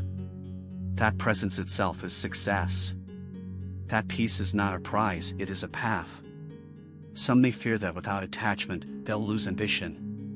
But this is a misunderstanding. Detachment does not mean disinterest. It means moving from soul instead of ego. You still create, still contribute, still care, but not from scarcity. Not from fear of not being enough. Your ambition is no longer to prove yourself, but to be yourself. And that shift makes everything you do more alive, more rooted, more free. You may begin to notice something else, a deeper resilience. Because you're not clinging to how things should be, you're less rattled when life shifts. A door closes, you open another. A plan changes, you adapt. A dream fades, you grieve, then breathe, then begin again. You do not fall apart with every wind. You bend. You bow. You remain. And as this detachment deepens, so does your trust. Not in any one outcome, but in life itself. You trust that even if things fall apart, something wiser is forming. You trust that even in silence, the universe is speaking. You trust that you can be held by the unknown. And in that trust, fear loosens its grip. Hope becomes lighter. You walk softer. You love deeper. The deeper your trust, the more peaceful your path becomes. Not because storms no longer come, but because you've stopped expecting calm skies as a condition for inner peace. You've begun to root yourself not in what happens, but in how you meet what happens. This is the gift of detaching from outcomes. Your serenity is no longer borrowed from success or threatened by failure. It arises from a deeper place, untouched by wins or losses. It is the stillness of presence, the clarity of acceptance, the freedom of surrender. Life, in its essence, is movement. Seasons change. People grow. Stories end. Futures surprise us. You cannot hold the river in your hands, but you can learn to swim. The practice of detachment is learning to swim in the unknown. It is releasing your grip on how things must unfold, and instead, resting in how they are unfolding. It is no longer trying to fix the flow, but trusting that the flow knows. You may find yourself discovering more joy in the smallest things. A breeze that brushes your skin. A kind word said without reason. A moment of silence shared with someone who sees you. These moments shine more brightly when you're no longer distracted by expectations. You are here. Fully. Not watching life through the lens of what should be, but touching it as it is. This is where fulfillment lives, not in destination, but in attention. Detaching from outcomes is also an act of deep compassion for yourself. When you stop demanding perfection, you give yourself permission to be human. To try and fall. To dream and shift. To give your best, knowing that your best does not always control the result. You learn to say, I did my part, and now I let go. This release is not a weakness. It is a reclaiming of energy. A return to inner sovereignty. A whisper to your own heart that says, you are enough, even now. In Buddhist thought, there is a wisdom that says, act, but do not expect. It does not mean to be careless. It means to be free. Free from the chains of outcome. Free from the burden of needing life to conform to your design. When you live this way, something subtle yet powerful begins to unfold, a sense of alignment. Things may not always go as planned, but they go as needed. And you begin to see that not getting what you want is often the greatest blessing. In letting go of outcomes, you step into intimacy with the present. You stop missing your life, hoping for a different version of it. You stop waiting to feel worthy, waiting to feel fulfilled. You realize, this moment, with all its imperfections, is sacred. It does not have to be anything else. And from this space of acceptance, inspired action is born, not desperate, but rooted. Not anxious, but clear. Not grasping, but giving. This freedom brings lightness. You no longer carry the world on your shoulders. You participate in life, but you are not weighed down by it. You care deeply, but you are not consumed. You act with love, and you release with peace. This is the way of the awakened heart, not to escape life, but to dance with it lightly, wisely, freely. And so, as this chapter closes, breathe in the softness of surrender. Breathe out the need to control. Trust that life holds you, even in the unknown. Trust that your worth is not measured by outcomes, but by the depth of your presence. You are not here to win a race. You are here to walk gently, with open hands and an open heart.